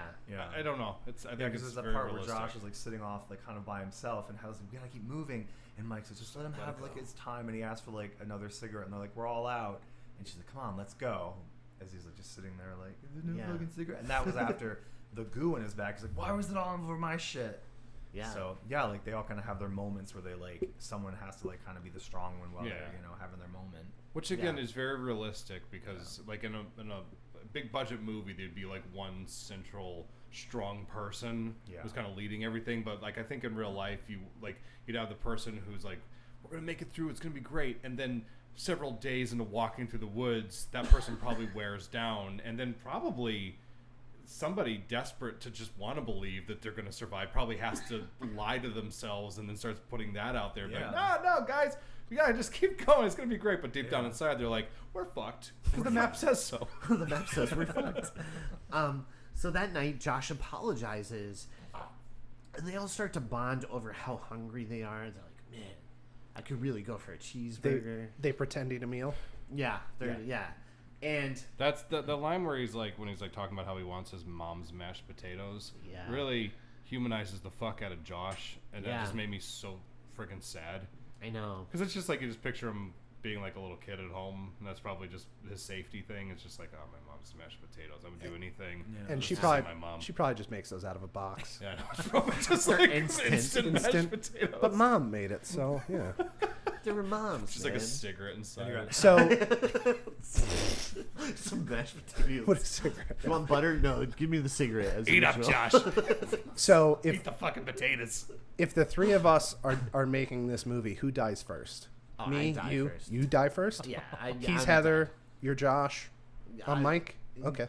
I think so. Yeah. Right? I'll be Mary Brown. Is that cool? Yeah. Yeah. Justice Mary Brown. Cast perfectly. Perfect. So the next morning, Josh is missing, and they see all of his stuff is still there. And Mike and Heather decide to try and go east now, since south didn't work. And that night, they set up camp. Wait, I love his theory on why they go east. Did you remember that part? Yeah, because he's like, which witch from Wizard of Oz was the good one? He's like the wicked one, wicked witch of the east. All right, let's go east. Yeah, let's go east. Yeah, and so at that point, it's just like whatever, man. Like we're all just lying to ourselves at this point. So that night they set up camp and talk about more food, and their hobby of not liking hiking anymore. They're like, you know what? I used to love hiking, but now, fuck that. That's a really good moment. That is such a good moment. It's a really, really good Again, moment. Heather is really, really believable. Yes. So fuck you, Razzies. I'm not done with you. Bastards. So that night, they hear Josh screaming in the woods, and they yell out to him, but eventually he stops screaming. So they're like, what the fuck? But they didn't go looking for him. They just were like, where are you?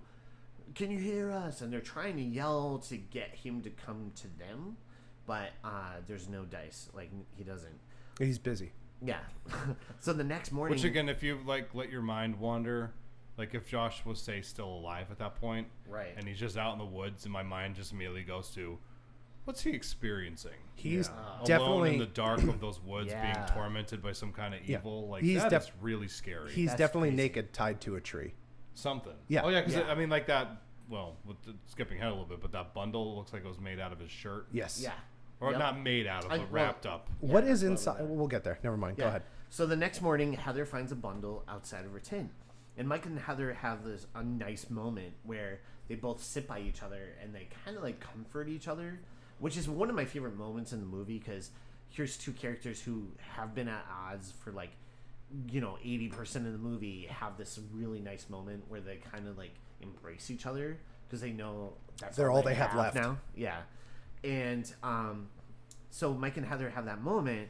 Eventually, Heather decides to look inside this wrapped bundle, and inside she finds Josh's flannel, and it's all bloody, and we see some bloody flesh and possibly teeth. I don't, it his tongue? is it his tongue? His I want to say tongue? it's his tongue. Yeah. Yeah. And so it's a bloody mess, and that's when Heather, she just throws it. I like And- that she wanted to save him from it. Yeah, she doesn't. I was thinking that too. Yeah, It's just like, it I was don't nice. want you to have to. Yeah, I did. I dealt with this. This is not going to. I You know knowing this this is not going to help you. I So know what it's going to do to you. yeah. Yeah. So It's actually like a really 'Cause compassionate thing to do. Are they're friends, right? Josh Yeah. and Mike. Heather, Josh and Heather, Oh, and so Mike and Mike, okay. Mike and Josh. I kinda know thought each they other. were closer. The two boys. I don't Drake know. and Josh. Yeah. Yeah, but we get this great moment. Another horror it's story. a very Shakespearean moment, to be honest, where Heather has she goes and she's washing the blood from her hands in the I'm just river. washing my hands. Just Yeah. washing my hands. She's like Lady Macbeth. Yeah, which reminded me of Lady Macbeth and how Is there something like some kind of thing going on with that too? Is that almost like her kind having of, the blood on her hands, like those two guys because she brought them out there? Is that like a she Yeah. feels responsible kind of thing? 100%. Okay. So yeah, she's washing the blood from her hands, and literally it's like Josh's blood that she has on her hands. That's now. really good. It's very so subtle. good. Yeah. Is that meta? That's meta. No, No, I just wanted to say that. I know. Thank you. And You love that word. I do. we do have a That's Vince's first word. last funny moment from Mike where he's eating a dry leaf like a koala, which I always like that moment too. But How lucky was it that they found cigarettes? oh yeah, they're like, we found cigarettes at the bottom of the bag. We're back. We're good. We're gonna have a great day tomorrow. Which I thought was really sad because I'm like, this cigarette is going to be the last happy moment they'll ever have in their life. Yeah. It would have been really sad if they started digging through like Josh's pack, and there was at the very bottom his mother surprised him with a Mashed container of potatoes. mashed potatoes. Oh no. And a bonus map and an extra map. Bonus map. Here's an extra map. Just in case. Here's this new Thanks, device Mom. they're working on called a GPS. Yeah. Gippus. Just in case one of your friends turns into a raving lunatic and kicks it into the water. So that night we get this iconic scene, which I think Blair Witch is probably the most known for. Yeah. Where Heather is apologizing to her parents, Mike's parents, Josh's parents, and she's crying into the camera. And the snot bubble.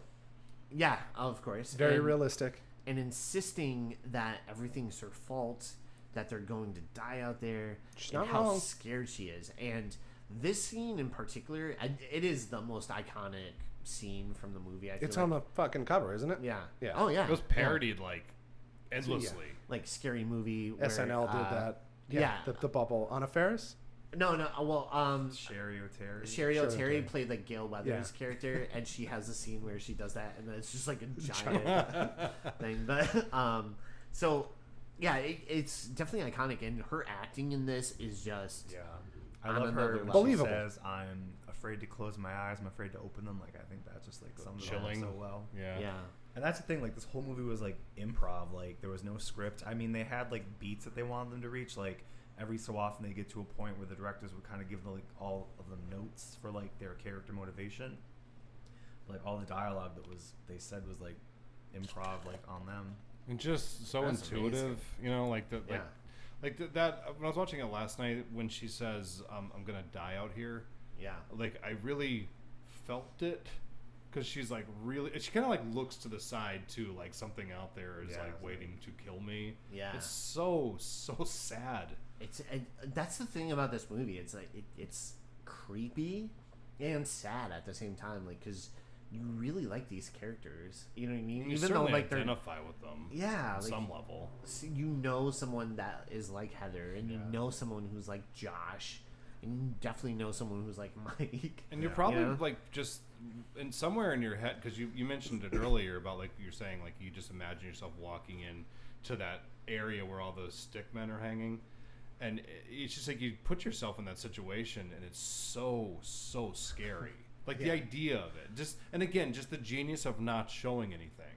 Yeah. Like what your mind is creating in those woods is like really scary. So you're just picturing those three kids having to just deal with that. This is like crazy. I just have to tell this really quick. I was driving cross country, right? And I was leaving San Diego to go to Salvation Mountain. And along that drive, I saw this beach, and I'm like, wow, it's so beautiful. And it was just like no one was there. And I'm like, you know what? I'm gonna pull this to the side and just go there, like walk the beach really quick. And so I walk to the beach, and I realize there's all these like white little shells. And then the more I notice, and then there's like these weird holes in the ground and stuff. And I'm like, oh my God, they're not shells at all. They're all animal skulls. Oh no! There's all these flies everywhere. And I'm like, this feels horrifying. And I just went right back Turned to the around? car. Yeah. I was like almost to the water, and I went, what the? Oh my God. It was like a graveyard. It was so creepy. I immediately I was like skedaddled back to my car. Well, serves you right for going to Serial Killer Beach. Yeah, I know. I should have dressed The more beach for serial appropriately. killers. Yeah. So a night at that night, a little bit Hang a later, left at Coffin Rock, and you'll find yourself at Serial Killer Beach. Cool. So Hang 10 people. 10 people. It's not even a surfboard. So a bit later that night, they hear Josh crying out and decide to go check it out this time. So Mike is like, hey Josh, I'm coming. So Mike is running ahead and is trying to follow his voice, and Heather is kind of following frantically behind him. And Mike is really leading this charge, right? Like he's really like, come on Josh, where are you? And eventually they come across a house, and in the house it's run down. That and house, if I saw it, I would just projectile vomit. I know. It's I'm not going in there. It's run down, it's abandoned, and they hear something upstairs, and Mike heads right up the stairs and determines that he might be hearing Josh's voice. And now he's like, wait, I think it's coming from downstairs. And Heather's like behind him, like pretty close most of the time. But this is where they kind of break off from each other. In the house, really quick, like a quick note, there's symbols all over the walls, and we see like bloody handprints of like possibly children. Yeah. They're like child-sized handprints. Those are children for sure. Yeah. Oh, definitely. And Could be a very small person. I don't know. yeah. No, I think it was. It's Charlie's uncle. Yeah, it's Charlie's uncle. Uncle Jack. Uncle Jack with his tiny I thought the hands. camera would add 10 pounds to my hands. Well, I think it was like the producer's niece and nephews that like. Oh, that's it is adorable. black paint that they used to make it look like dried blood. You're gonna pretend that you're a bunch of dead kids. Yeah. So Mike runs to the basement, and it looks like he gets knocked out. Right? We just see where he's like, Josh, and then boom, you hear like a thud. And Does the he bump camera his hits head on something, or somebody hit him, or? I'm gonna say something probably Yeah. came from behind him. and Okay. bonked him? And Bonk. then, Which would have been a fantastic commercial for tripods. oh yeah. And so Heather then goes down You after think, wait, him. wait. You think the tripod market needs more advertising? Is what you're saying? Does, Okay. for sure. It's been Yeah. falling this Yeah. quarter. Slow in sales, man. When's the last time you saw a tripod commercial? We need more tripod. We need more tripods.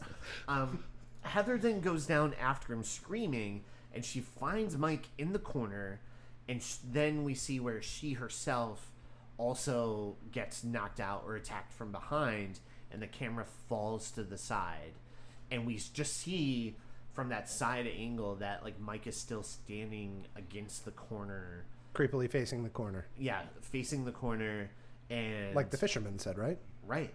Yeah, well, one of the younger guys in town talked about this serial killer who would Rustin have Parr, was that his name? Rustin Parr. He would take two kids down to the basement, Kill one. have one stand in the corner while he murdered the other one. Yeah. Horrifying. Yeah, it's horrifying. Like that lore alone, I'm Yeah. like, oh my god, it's terrifying. So Usually when I do that, I make the other kid watch. But anyway. Oh, for sure. Yeah. hey, Where's let's the see some- excitement? So that's where the movie ends, and then the credits start to roll. And I remember seeing this for the first time, just being in awe. I was like quiet because it was just like, Oh, holy shit! What did I just watch? yeah, because you don't see what attacks them. You don't really know what happens, and it's just so It's- incredible. It's Jaws without the reveal. Yes, it really. Man. So let's get into our final thoughts. What did you think of this movie? I didn't like it in 1999, and I didn't like it yesterday. Fuck you, Vince. Fuck you, Vince. Okay, we can get into this now. Yeah. How you can have a movie that has absolutely beautiful and brilliant and well thought out cinematography, and then also have some of the worst cinematography, is amazing to me.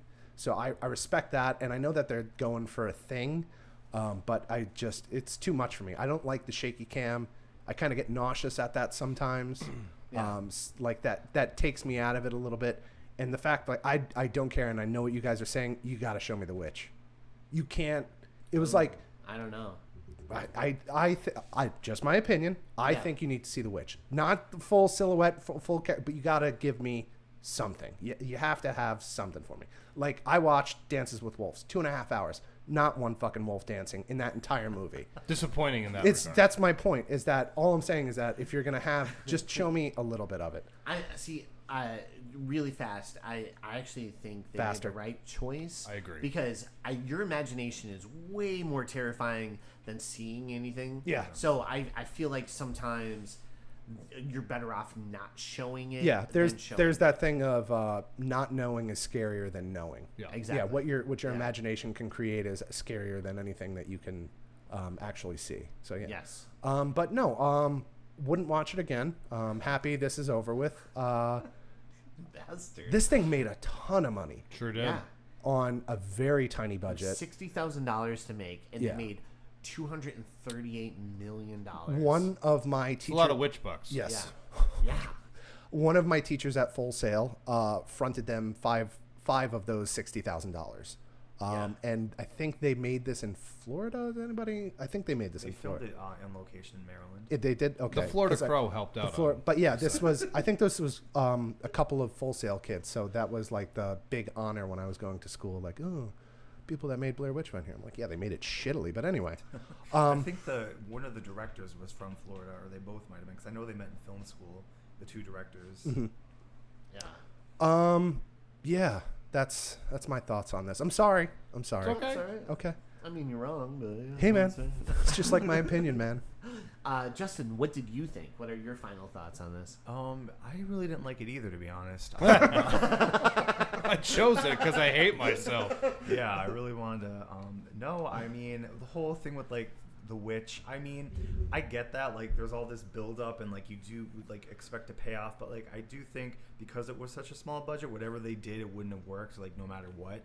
I remember reading like years ago, somebody said like the ending, because like in the tent when they hear the kids and everything, they hear this like weird like grunting noise that's like kind of almost sounds like a pig, Right. like kind of like a weird like guttural sound. Man bear pig?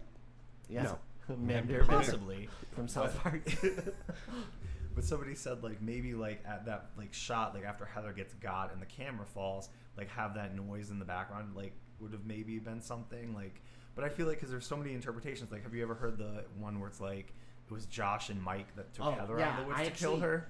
I just wrote but down why would they? a bunch of fan theories Yeah. that we'll get into after. Yeah, no, but like I mean, Yeah. I just love the movie. Like I love and I like.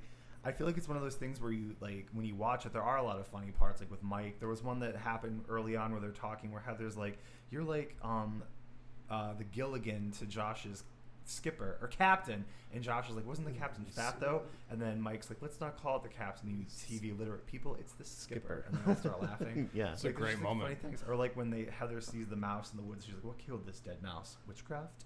Oh Or, yeah. like when I she's forgot- going in the yeah. bathroom and Josh is like, "Is that the Blair Witch?" No, it's just Heather taking a crap or whatever. Like, and so there is like funny bits, and again, I feel like it makes it more real. Like it's just a bunch of like college kids out like thinking they're gonna have a good time on the weekend in the woods and film this like fun little thing. But yeah, no, I just feel like, and I just love the atmosphere. Like I love like the opening too. like 15 minutes where they're interviewing everybody and like it's kind of the setup of everything because. It just reminds me of like I love like shows like Ghost Adventures and like all that where they interview people and they talk about like experiences they've had or something they've heard, and that's like one of the things I just love about like all the lore they created. Like there's the whole story about the little girl getting pulled into the creek and disappearing Yeah. under the rocks. Like that's something they mentioned in the documentary that I don't even think they talk about in the movie. Right. And like even there's more to the Coffin Rock story that they just kind of gloss over it in the movie, but there's like more to that story and like there's just so much like in the lore, and even like there's the BlairWitch.com, which I think is still up. And if you go on there, like they had Heather like actually like write like journal down like or every like day in the woods, and you could read her journal entries that's cool. on the website. Yeah. So yeah, like I don't know, I just like how like much thought and like effort was put into it. Like they started like thinking about this movie in like 1993 when they were in college, and then they filmed it in 97 like for 8 days. And yeah, they premiered it in like early 99 at like all these different festivals, and they would always like, kind of go back and re-edit things. Like the scene early when they first night in the woods when they hear all the noises, I know they cut that down because I guess Heather got like really nasty towards Mike. Got really nasty towards Mike, and I guess they were saying, people like in the audience were saying that Heather wasn't very likable, so they were trying like, well, we don't want that, so they were like they took like the audience's critiques to heart to like try and make the best movie they could.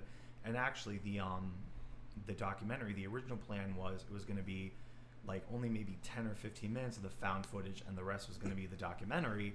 But then like that's how they kind of started off, and then people were like, oh, we like the footage, we want more, which they started doing like 20-30 minutes of the footage, and then finally they're like, why don't we just do the whole movie and then just do this documentary as like a sort of promotional thing. They had it on Sci-Fi a few months before the movie came out to act like it was real. I don't know, I just really like how much like it's very much like a lightning in the bottle thing. Like it happened at the exact right time, like 99, like when the Yes. internet was happening, and like you couldn't make, I mean, even like when Paranormal Activity came out, like I was in high school, I remember people saying that was real. Or I don't know if you guys remember the movie The Fourth Kind with Mila Djokovic. Yeah. I remember people like, that's almost too scary because like it's real, the real footage is there with the actual footage. Yeah. So like, I mean, maybe they could have pulled it off in like the late 2000s, early 2010s when like YouTube was still kind of like in its infancy a little bit, and like even on YouTube, like you'd come across like, those videos, or like, is that real? Like those like creepy videos that you'd find on the internet. But I don't know, I just feel like it came out at the right time, and like the viral marketing campaign they did, like I don't know, I just think it's so cool. It is. I definitely would say it's like lightning in a bottle. It's for definitely sure. a 101 for marketing. Yeah. They literally leaked stuff on purpose and then just made people, And they had like froth the at missing posters they'd hand out at the Yeah. festivals, like, and they had the actors lay low. And like we talked about Cannibal Holocaust like briefly, like that was like kind of a lot of people consider that like the first found footage. And the director of that movie, they actually took him to court because they thought like he killed these people. And it was sounded like a crazy movie because the director was Italian and he didn't speak much English, and they filmed in like I think like somewhere in the Amazon, like an island, and like all the actors were American, and there was like a translator, but things would get lost in translation. And that movie was crazy because they actually like killed animals for real, like in the movie. Like, which is why I have a mixed, yeah, a very conflicting relationship with that movie. yeah. Like I understand what they were going for, but like for myself, I don't like it very much because I'm not a big really animal either. abuse Yeah, no. guy. No. Like Yeah. the fact that they like killed like turtles and stuff and that, Yeah. I cannot help but just say, hey guys, fuck yourself. Yeah, no. that's how I feel. I even like the first Friday the 13th. They I killed just the hate snake. that snake Yeah, I know. scene. That's I hate it. rough. I hate It's like watching it. you're a special effects wizard, Tom Savini. You can't just make a fake snake. Well, I guess Exactly. the guy who like owned the snake was really pissed when he he found out they killed it. He cried. was so mad. Yeah. He was like, "You killed my snake." That poor guy's like waiting. know. Come on, Snakey. No. gonna put you in a Hollywood picture. This is your big break, Jake the Snake. The snake's just like, I don't know if I want to go with those guys. So, no, it'll be great. It's Tom Savini. Hey, He's can a I have my wizard. snake back? Who is the, Which part? who was the handler on set? Alec Baldwin? Oh, no. Jesus. You can leave. If I had a that. slide whistle. Rory, what are your final thoughts on Blair Witch? So first off, I would just like to thank our guest for bringing up the fallen mouse actor. Yes. I think he did a tremendous job. Yes. Yeah. Truly acting, yeah. So I get what you were saying, Vince, about like wanting to see the witch and how that's like a common complaint. It was like an hour 45 minutes of edging, Sure. But What? horror edging. Anyway, so like my thing with that is you show the witch, you show anything out there, the movie becomes something that no one ever talks about again. And the reason I say that is because by not showing anything, it creates two scenarios in my head. One, there's something out there, like some sort of like Entity. witch or entity that's like tormenting these people, or you're literally watching three people unravel with terror. Yeah. And Yeah. that is unsettling, right? Yes, So yeah. like when you have like the camera footage, like, you know, you're not seeing the witch. Maybe there is a witch out there, but you're only privy to what they're filming. So maybe the witch is on like the side of the camera. It's watching them from behind, but you just can't see it because you're only seeing the perspective of the camera, right? That is very scary to me. I'm a big, giant believer that minimalism and horror is so goddamn effective. Like, Absolutely. it's like if you watch like The Conjuring 2, like you have like Valak at the end, and it's like, Yeah. and you know, it's just like they're screaming and they're doing these like real crazy close-ups and stuff, and it's just, Yeah, no. it doesn't do shit for me. But just like something in like the original Halloween, like Michael Myers just standing in the sheets watching Laurie, or like standing at the end of the block behind the bush and it's still, it's very scary. But like what's going on in the woods not knowing affects me, because it starts making my imagination run into a lot of different things of what they're seeing, what they're experiencing, putting myself in that perspective. And the fact that it is so scaled back on the production, which again is more to do with the fact that they just didn't have a budget, but it was such a blessing in disguise, because the realness of it, the footage, the fact that it's not lit very well, the fact that there's no like Hollywood artifice to it, it does create that thing in your head where you're like, did this happen? Did this not happen? Yeah. Yeah. And then they played on it, the marketing, and it was brilliant. Yeah. But for me, just watching it last night, I still, after all this time, find it very scary and something that I would recommend to a certain kind of horror fan. Absolutely. Like, I know that there's, you know, some people definitely need to see something, but if you're looking to be like unsettled by something that could be psychological and then maybe just potentially spiritual, Yeah. Yeah. I don't know. Because it's like It's one a of those great things too, like movie. after you see the movie and you're like laying in bed at night and you hear a noise outside, you're like, what was that? You can get that paranoid feeling. 'Cause it was you're like- cackling. yeah, the cackling. well, you know, I heard it's a like cackling out of shit myself. Isn't that what Yeah, Mike yeah. says? sometimes seeing what you're afraid of diminishes the fear. Yes. Absolutely. It's like when you're laying in your room and you're in the dark and you hear a noise, you get up, you turn the light on, and you can see that there's nothing there, or at the very least, if there is something in there, then you know where it is. Yeah. But the fact that this is just like, you're not privy to whatever is out there, if there's anything out there at all, is so goddamn scary. I totally agree. I feel like even earlier, your imagination is way more terrifying than actually seeing the thing itself. I think I've said this before. I may have told this story. One time I went to the doctor. You maced hornets? Yes, I maced remember hornets. that. I'll tell that story again. I go to the doctor. I get blood work done, and then the doctor's like, "Oh, this is really high. You could have hepatitis, so we're going to send you for tests." So I go get the test. 2 weeks later, I go back to the doctor, and I was like, she goes through the exam, and I'm about to leave. I'm like, "Well, what about the hepatitis test?" And she's like, "Oh, you're fine. Don't worry about it." But I'm like, those 2 weeks that I had not knowing that whether I have hepatitis or not or something like that was scarier than knowing that you have a disease or you have something and you can deal with it. The whole not knowing what the hell is happening, I think, is scarier than knowing whatever a problem is. It's a lack of like control over Yeah, your life. yeah. Yeah. Yeah. Like the fear of the unknown, which is like a basic human fear. Like Yeah. you don't know. Yeah. It's very primal. Yeah. My final thoughts. This is definitely one of the best horror films of our lifetime. I get it. Definitely revolutionary, and it definitely still holds up. I feel like this still feels scary to me, and it's still great to watch. It's an easy watch. It'll have It's the like- same effect on people in 50 years when they watch it for the first time that it Yeah. had on you the first time you saw it. Easy 82 minutes, right? Is that the running time? Yeah. Yeah, no. yeah, and it's to date like still one of the scariest movies I've watched in theaters. Because when I remember leaving, being like, was that real? Is it real? Because it felt so real. It felt like people I knew. You know, it didn't feel like a Hollywood film at all. Yeah. So it was outstanding. But really quick, I know we normally don't get to do something like this, but there are a lot of fun fan theories about what actually happened Hit me. in this movie. So I wrote them down. EJ's fan theories. Yeah. Let's do it one more time. Ready? EJ's fan theories. Perfect. So La da da da da. But they're not his theories. They're fan theories. He's a fan. I'm a fan.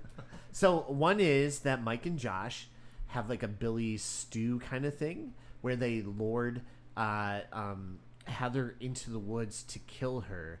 So that whole scene, Josh is yelling and he's in the basement, and that's why Mike is like, "I'm coming down to the basement." And To warn him that he's bringing her he down just here. drops the thing, and Mike stands in the corner, and it's Josh that hits her from behind, and they end up murdering her. Nice. So that's one of the fan theories. Unravels very quickly when you watch the movie, but I can appreciate it. Yeah, I appreciate it. I think it's cool in terms of like, that's neat if they go like realistic. If they didn't start the movie with them saying, "Hey Heather, thanks for giving us this opportunity," I know. she hired them. Yeah. She lured them out there. Right, I know. So the trio fell victim to the townspeople, and like Justin said before, Mary Brown is one of them because of her gate being made to look like the bundle sticks. Because I don't know if you remember this, but her gate is basically just made of like wooden sticks, and so Mike Her is yard just filled with piles of rocks. yeah. I think it's her. So Mike is actually being held at gunpoint in the corner, and that's why he's like standing there. And when Heather comes down, she gets attacked, and it's the townspeople who are doing all these because they know they're out there, and they're like the damn kids, you know. So they all kind of come together to fishermen and kill them. It seems fishermen, they're like out to get them. Like, we'll get these kids. Yeah, it's like the hills have it eyes. seems a little extreme though, doesn't it? To want to kill these people just because they want to go hiking? Yeah. No, Okay. I would do it. So the Don't have woods- to push you hard to murder. It's a regional thing. Yeah. This one is interesting It's because a Maryland thing. the woods have a time warp. So the legend says that Rustin Parr killed the Burkittsville 7, and the 7 children that he would murder, he would take them 2 by 2 down to the basement, have them face the corner, and murder the other one while one's facing the corner. So there's a possibility because they say that his house was burned to the ground, but it's still like the foundation's still there, and that they came back and it was like Rustin Parr that actually ended up killing Heather and Mike. Because there is like, going back to like the legend, because people think that the Blair Witch is this woman who was an Irish immigrant named Ellie Right. Kedward, who lived in the town. It was called Blair originally, and there was a whole thing where she was like kind of like this herbalist and would heal people and everything. And then these kids that she would heal would say she was a witch, and they took her out into the woods, tied her to a tree, and left her there. And there were 7 kids that like all like blamed her or whatever, like accused her. And then they went back out in the winter to find her, and she was gone. Like her body wasn't there. And then like there was another thing where it was like every like 40 or so years, like the witch like appears and like something happens, because there was then the 7 kids that accused her all disappeared, and then the original people abandoned the town. And then I think several years later, this man by the name of Burkitt found like this abandoned town and then made it Burkittsville. And then there was like the Eileen Trakel thing where she gets pulled under the water. There was the Coffin Rock incident, and then the Rust and Parr thing in the 40s. And then if this was set in 94, that would have been like roughly like 40, 50 years after the Rust and Parr thing. So they're like trying to say like the witch like makes her presence known every like few decades to like remind everyone she's there. Which also I think is interesting too. Like you said, is it a witch or is it just some like greater evil that inhabits that like piece of land? Like they just say it's this Ellie Kedward, but maybe she became part of it. Like she like, you know, I don't want to say maybe succumbed, but just was like, you know what, screw these people. And she like went off with this evil to like take over. And like it could be just this really ancient evil that has been there longer than the people that came to settle the town. Would you say it shunted her? Yeah. Yeah. But it likes a nice shunting. Yeah. There's a possible possession. This is a theory too, that if you notice Mike's behavior like drastically changes during the film, and he becomes possessed, and he's the one that you know, like this possession possessed Parr and like other people, eventually leading it to Mike, who goes into the house, because he's the one that went from I don't want to go out there, I don't want to be part of it if it's people or anything else, to actually leading the charge to the house.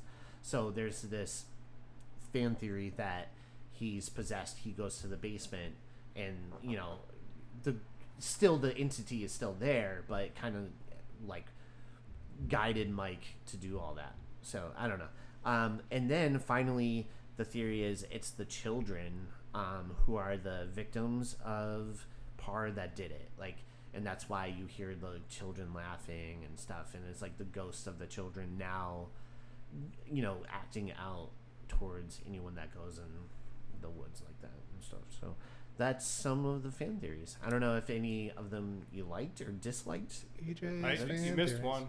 Oh yeah, I have one. yeah. What I believe happened Oh no, was that mouse faked his death. I knew it. I believe that it was the It mouse. was the mouse the whole time. It was. Yeah. Mouse He was the witch the whole time. He was. They take Yeah. there's a scene that they cut out of the movie where they take the mask off the witch, And it's the mouse. mousy. Yeah. And he's actually been the one that was orchestrating the whole It was thing. Stuart Little's stepbrother who always wanted to make it big, but Stuart always got the attention. So he's Yeah. like, "This is my time to shine." See, it all tracks. Yeah. If you watch It the movie, tracks. it's all in there. Yeah, no. It's all Actually, in there. there's like a scene too, like you know, sometimes at the end of movies, like when everything starts to come together, Yeah. they had like a little insert where like they're walking away from the mouse, and then like he gets up and looks. He's He like, does the Michael Myers, like Yeah. sit up and like. I'm gonna get him. So that's the theory that makes the most sense to me. I think so. Yeah. I like it. That I never tracks. thought of it that way. I think that's one of the great parts about this movie. The mouse? Oh, Yeah, the okay. mouse. No, that there are so many theories as to what could have happened, and because we don't know We'll everything, never know. We will never know. And But I think if they showed a witch, it would have adds- like there wouldn't have been like all those fun theories. Like it's Yeah. cut and dry, it's a witch, which they do that in that remake they did a few years ago where they show. But then they wanted to backtrack and be like, Yeah. that really wasn't the witch. That was just one of her victims. Yeah. That was Wait, they remade nice-looking this? creature. That- yeah, th- like yeah, there was- 2016. Yeah. It was like kind of set up as like, I don't maybe not like quite a remake, but it was like kind of actually like the books. Like Heather's brother was like there was like a video someone uploaded on YouTube where there was somebody running in the house and there was like an image of somebody in like a mirror and he's like, that's Heather. And then they went out to like the woods and things happened. It Yeah. is atrocious. It's bad, yeah. It's Yeah. one of those things like it's would you call that a requel? Kind of Yeah. like Really- sequel, really emphasizing the remake-ish, yeah. Yeah. I remember watching that in the theater because again, like the filmmaker, I believe he had done You're Next. I think so, yeah. I remember being like, wow, they have a really cool filmmaker in there with like a really cool viewpoint. This is gonna be great. I remember watching and be like, this is embarrassingly bad. Yeah, no. They had some. It had like potential because they had like the drone that could have been like a cool thing to show creepy imagery, but they really didn't use it But at all. Yeah. you know what? That's a thing too. Like, and again, fuck you, Razzies. Those kids in the 2016 movie, they felt like they were acting in a movie. Yeah, they were all like pretty, Absolutely. you know, CW looking kids. They didn't have that authenticity that this one had. Yeah, no, like Heather, Josh, and Mike literally just look like everyday like college kids you'd see anywhere in the world. Like The funniest part of that was that because it's like Heather's brother, and he's like I was out in the woods looking for days, and I'm like, so you would have been like 2 when they brought you out into the woods? yeah, because he was only like 17 or 18 in the movie. He was like a little kid at the time. I'm Because like, I think what it the was fuck? set in like 2014. It was supposed to be like 20 years after the events of the original because it was set in '94. Yeah, so he would have been like a baby when they brought him out into the woods to go look for the Blair Witch. And Hey, then we can Math do don't stuff. math. I Math did like don't the math. one part where they have those that like kind of like backwoods couple that they meet, and then the girlfriend is like, I've been Yeah. in the woods for days, like I don't know, and then the girl like breaks the stick, and then the girl like collapses or whatever, like Oh, kind yeah. of like this. It's like a voodoo doll almost. Like the stick is meant to represent like somebody. Yeah. Like I thought that was like a cool concept, but like overall it was just like not Made good. my eyes roll like Reagan McNeil. Yeah. Just the whole movie. Yeah. Yeah. No, I do agree. That scene was cool when she breaks the stick. She's like, whatever. And then the girl, like, gets Yeah. all. You know, What a shocking moment in Yeah, a Hollywood we didn't movie. see that in a coming. Hollywood movie. No, But that's the I- thing. Like they I- made such atmosphere with like no budget, and then and even the Book of Shadows has pretty good creepy atmosphere. Even Yeah. though people like crap on it, like I think there's some pretty spooky parts in it. But like that 2016 one, and that's the thing. I feel like a less is more situation where like you don't Yeah. need to like spell everything out or have all the gore and the crazy CGI effects that are usually terrible anyway.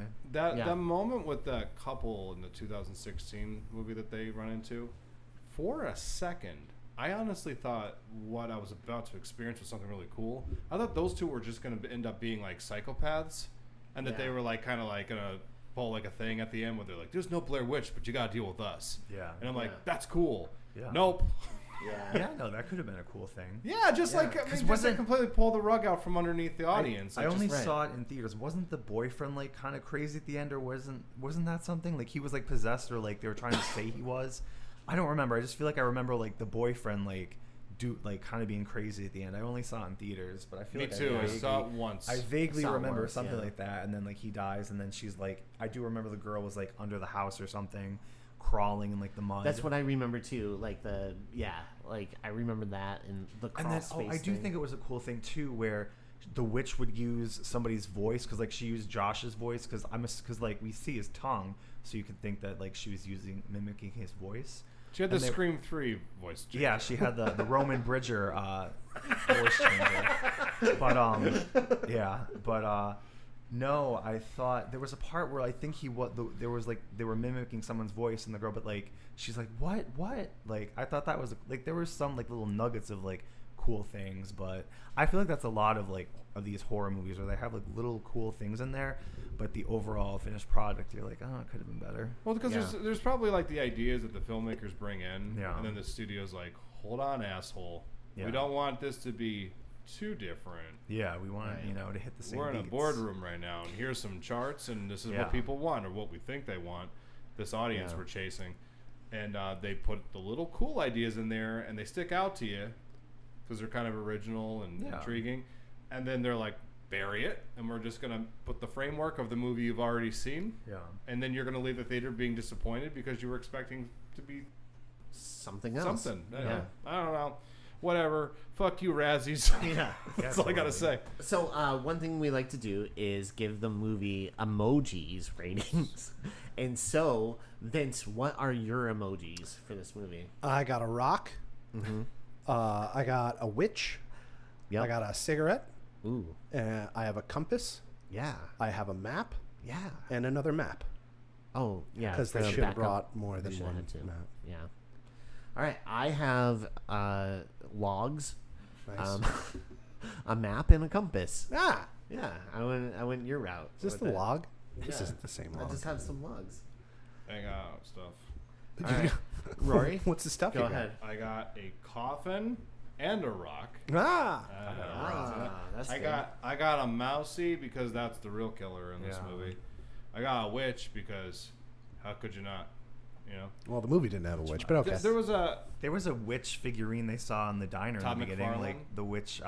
Yeah, like there was like that. No, yeah, I was just gonna bring that up, the witch figurine. But in the beginning, when they're in like the diner, they have like a witch Halloween decoration, like those like what are they called, beastle or whatever, like the cutouts. There was a witch in the movie. Okay. And then my last Not the one my I last, wanted, but my last emoji was a house, but I choose to make it identify as a haunted house. Ooh, okay. That's good. I like it. That's what I chose, and I'm This is what standing the by. witch may have looked like. I'm sorry, my screen's That's cracked. They Tom released a McFarlane toy? figure, yeah, of like his interpretation of what the Blair Witch would look like. that's kind of cool. Yeah, they Google probably that. wouldn't have been able to pull it off though with that budget. Let me see. Oh yeah, I remember I that. remember that. I remember Actually, being remember like, that. that's, Yeah. I don't want to see that. That's cool. Tom Yeah. McFarlane's got a wonderful Just see imagination. like just seeing that and like the trees and like glowing red eyes like briefly. I don't know. Yeah, that's pretty cool. There's not enough fur though. I wish there was more fur. Yeah, it's supposed Yeah, to she be black needs more fur. fur. Mary Brown Yeah. was very specific about all that fur. And what emojis would you give this movie? Definitely a witch. Probably like a Scully cap because they all had their like hats. Some flannel, definitely flannel. Yes. Marshmallows. There's a marshmallow emoji, right? Yeah. You can make them up. Rory does it all the I time. do. Most of the emojis I give are not real. And I don't care. Yeah, and probably like a pumpkin because it was like Halloween, a leaf, a fall leaf because he was eating the leaf. Yeah. We need a mouse too. Like a Like the mouse koala. was the true star. Let's be honest. Yes, Yeah. he stole the scene. Yeah, he stole it. did.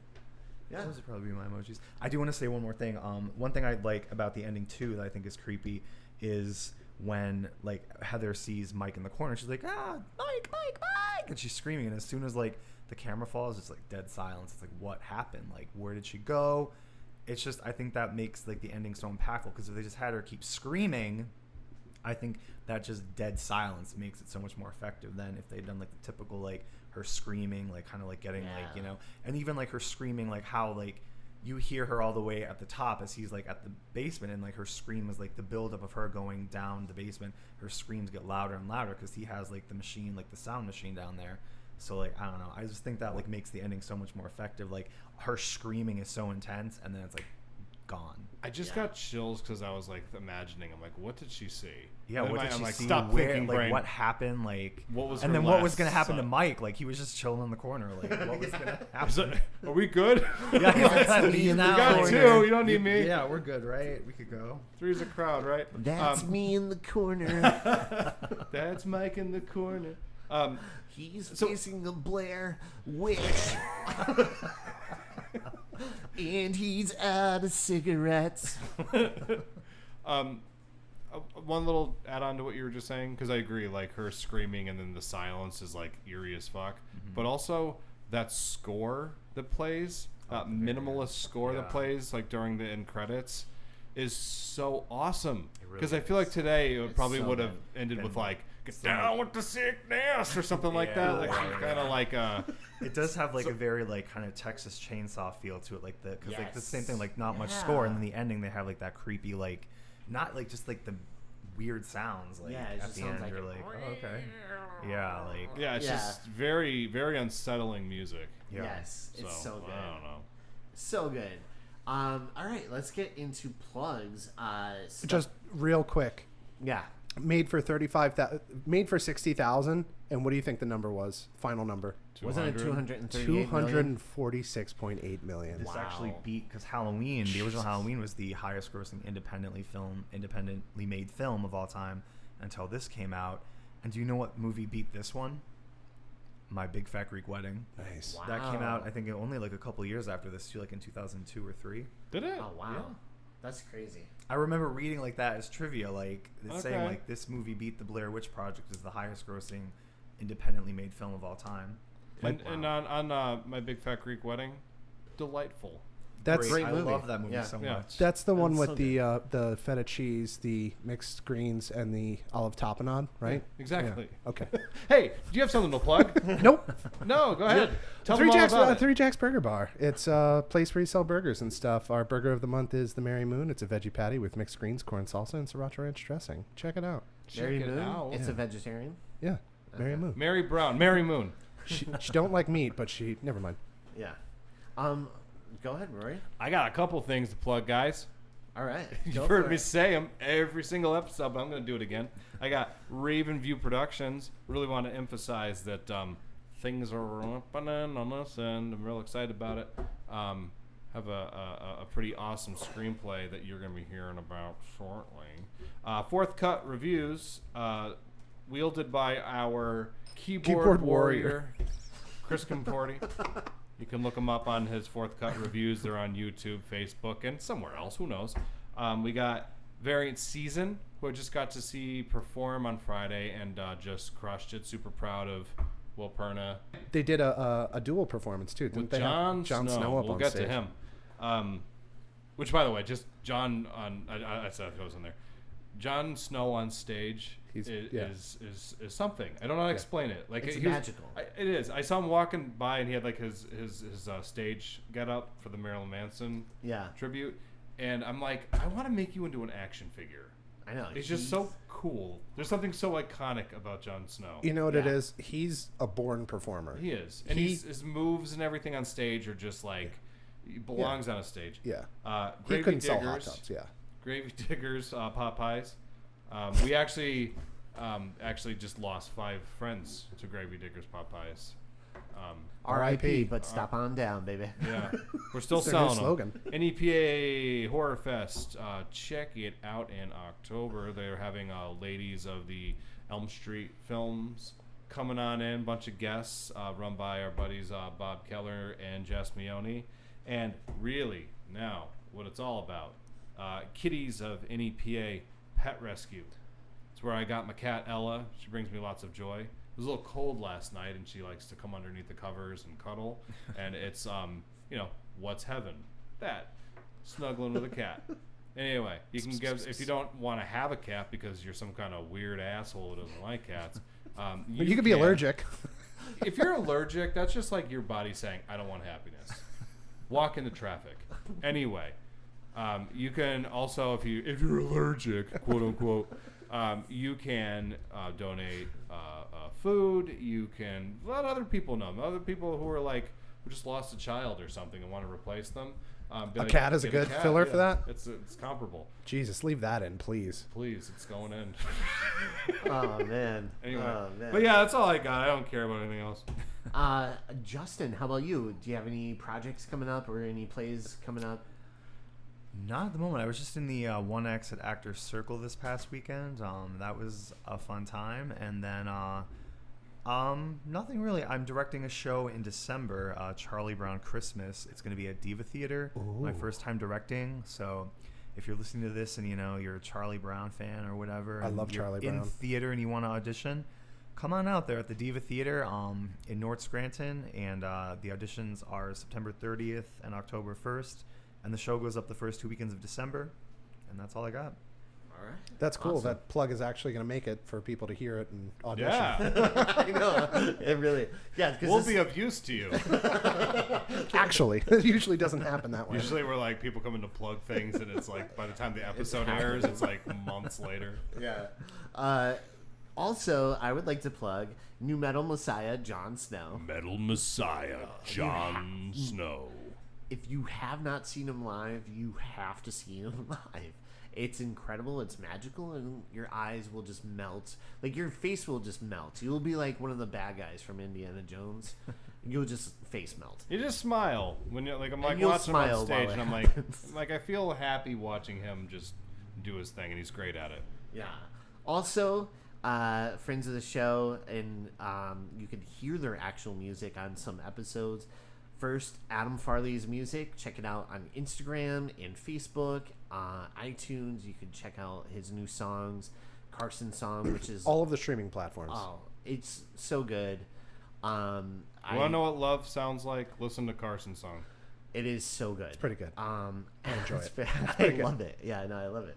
And then also Chris Alou, check out his music. You can check him out on the Babadook episode. He played an original song that he didn't record or put out there yet. So We have the only copy. yeah, we only have that copy, And we'll then- sell it to you. Yeah, we'll sell it to you. We have for all the free. exclusive rights to his music. I will not see a penny of it, but yeah. Right. But By no. the way, EJ, here's your check. Oh, thank you. By the way, you could check out all of his EP, Songs from the Hallway, on iTunes and Applecast. Or not Applecast, but Apple iTunes, Spotify. He's on all those streaming platforms as well. Yes. Don't you have an album called Sounds from the Basement, Vince? Yes. Or is that not really like an album? I think it's as much as Screams just from like the a Basement. trophy. Recordings. It's a trophy room. It's actually called Cackling from the Basement. Oh, Damn it. that was good. Also, guys, if you want to check out our Instagram on we're Frequels Podcast on Instagram. You can check us out on Facebook, Frequels Podcast. Also, our email, if you want to email us any questions, concerns, or recommendations. When was the last time you guys checked that? I don't know. When is the last time you checked the I email? meant to today. Crushing it. Crashing it. Oh, also, if anybody out there has any information on the mouse and the Blair Witch Project and where he is right now, we would love to have him on the pod. Yeah. Absolutely. Definitely. Absolutely. I would love He to would just be have great. his thoughts. Yeah. So email us at frequelpodcast@gmail.com. Gmail. Gmail. And also, finally, make sure to rate and review us on Spotify and iTunes. And you could give us 5 stars. That would be awesome. But you could just rail into us in Really, the comments. really send just it put, home. like, if you hate us, right, just give us 5 stars and then write why you hate us. Yeah. You know yeah, what? you know what would though? appreciate it. Maybe you could just write something nice. I mean, who do you think you are, the Razzies? Yeah. Oh, shit. Did I say fuck the Razzies enough today? Mentioned it once. And I want to thank our special guest, the stick from the actual movie. How you got His that? name is Stickman. Stickman. Man. Yeah, Ronald. It's Ronald Stickman. What a get. What a guest. What a get. And, A of talker. course, one of our favorite, the best guest of the night, Justin O'Hearn. Thank you so much for coming on, man. No, thank you so much for having me. This was great. Yeah, please come back anytime you want. No, definitely. We'll have to talk about Horror Rises from the Tomb. Yes, yeah, absolutely. I would be down for that, actually. We do have some documents that you're going to need to sign on your way out. That, Okay. yeah, I just- figured. Yeah, Yeah. just some Yeah. things that we can't really have you talking about that happened on this podcast. But it's fine. It's It's okay. fine. Don't worry about it.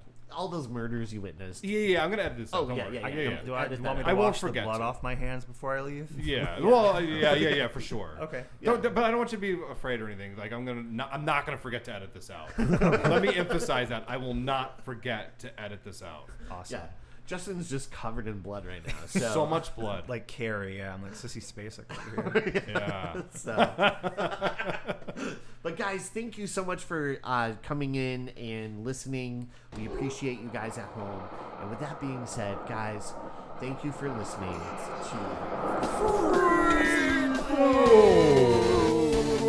Fuck the Razzies.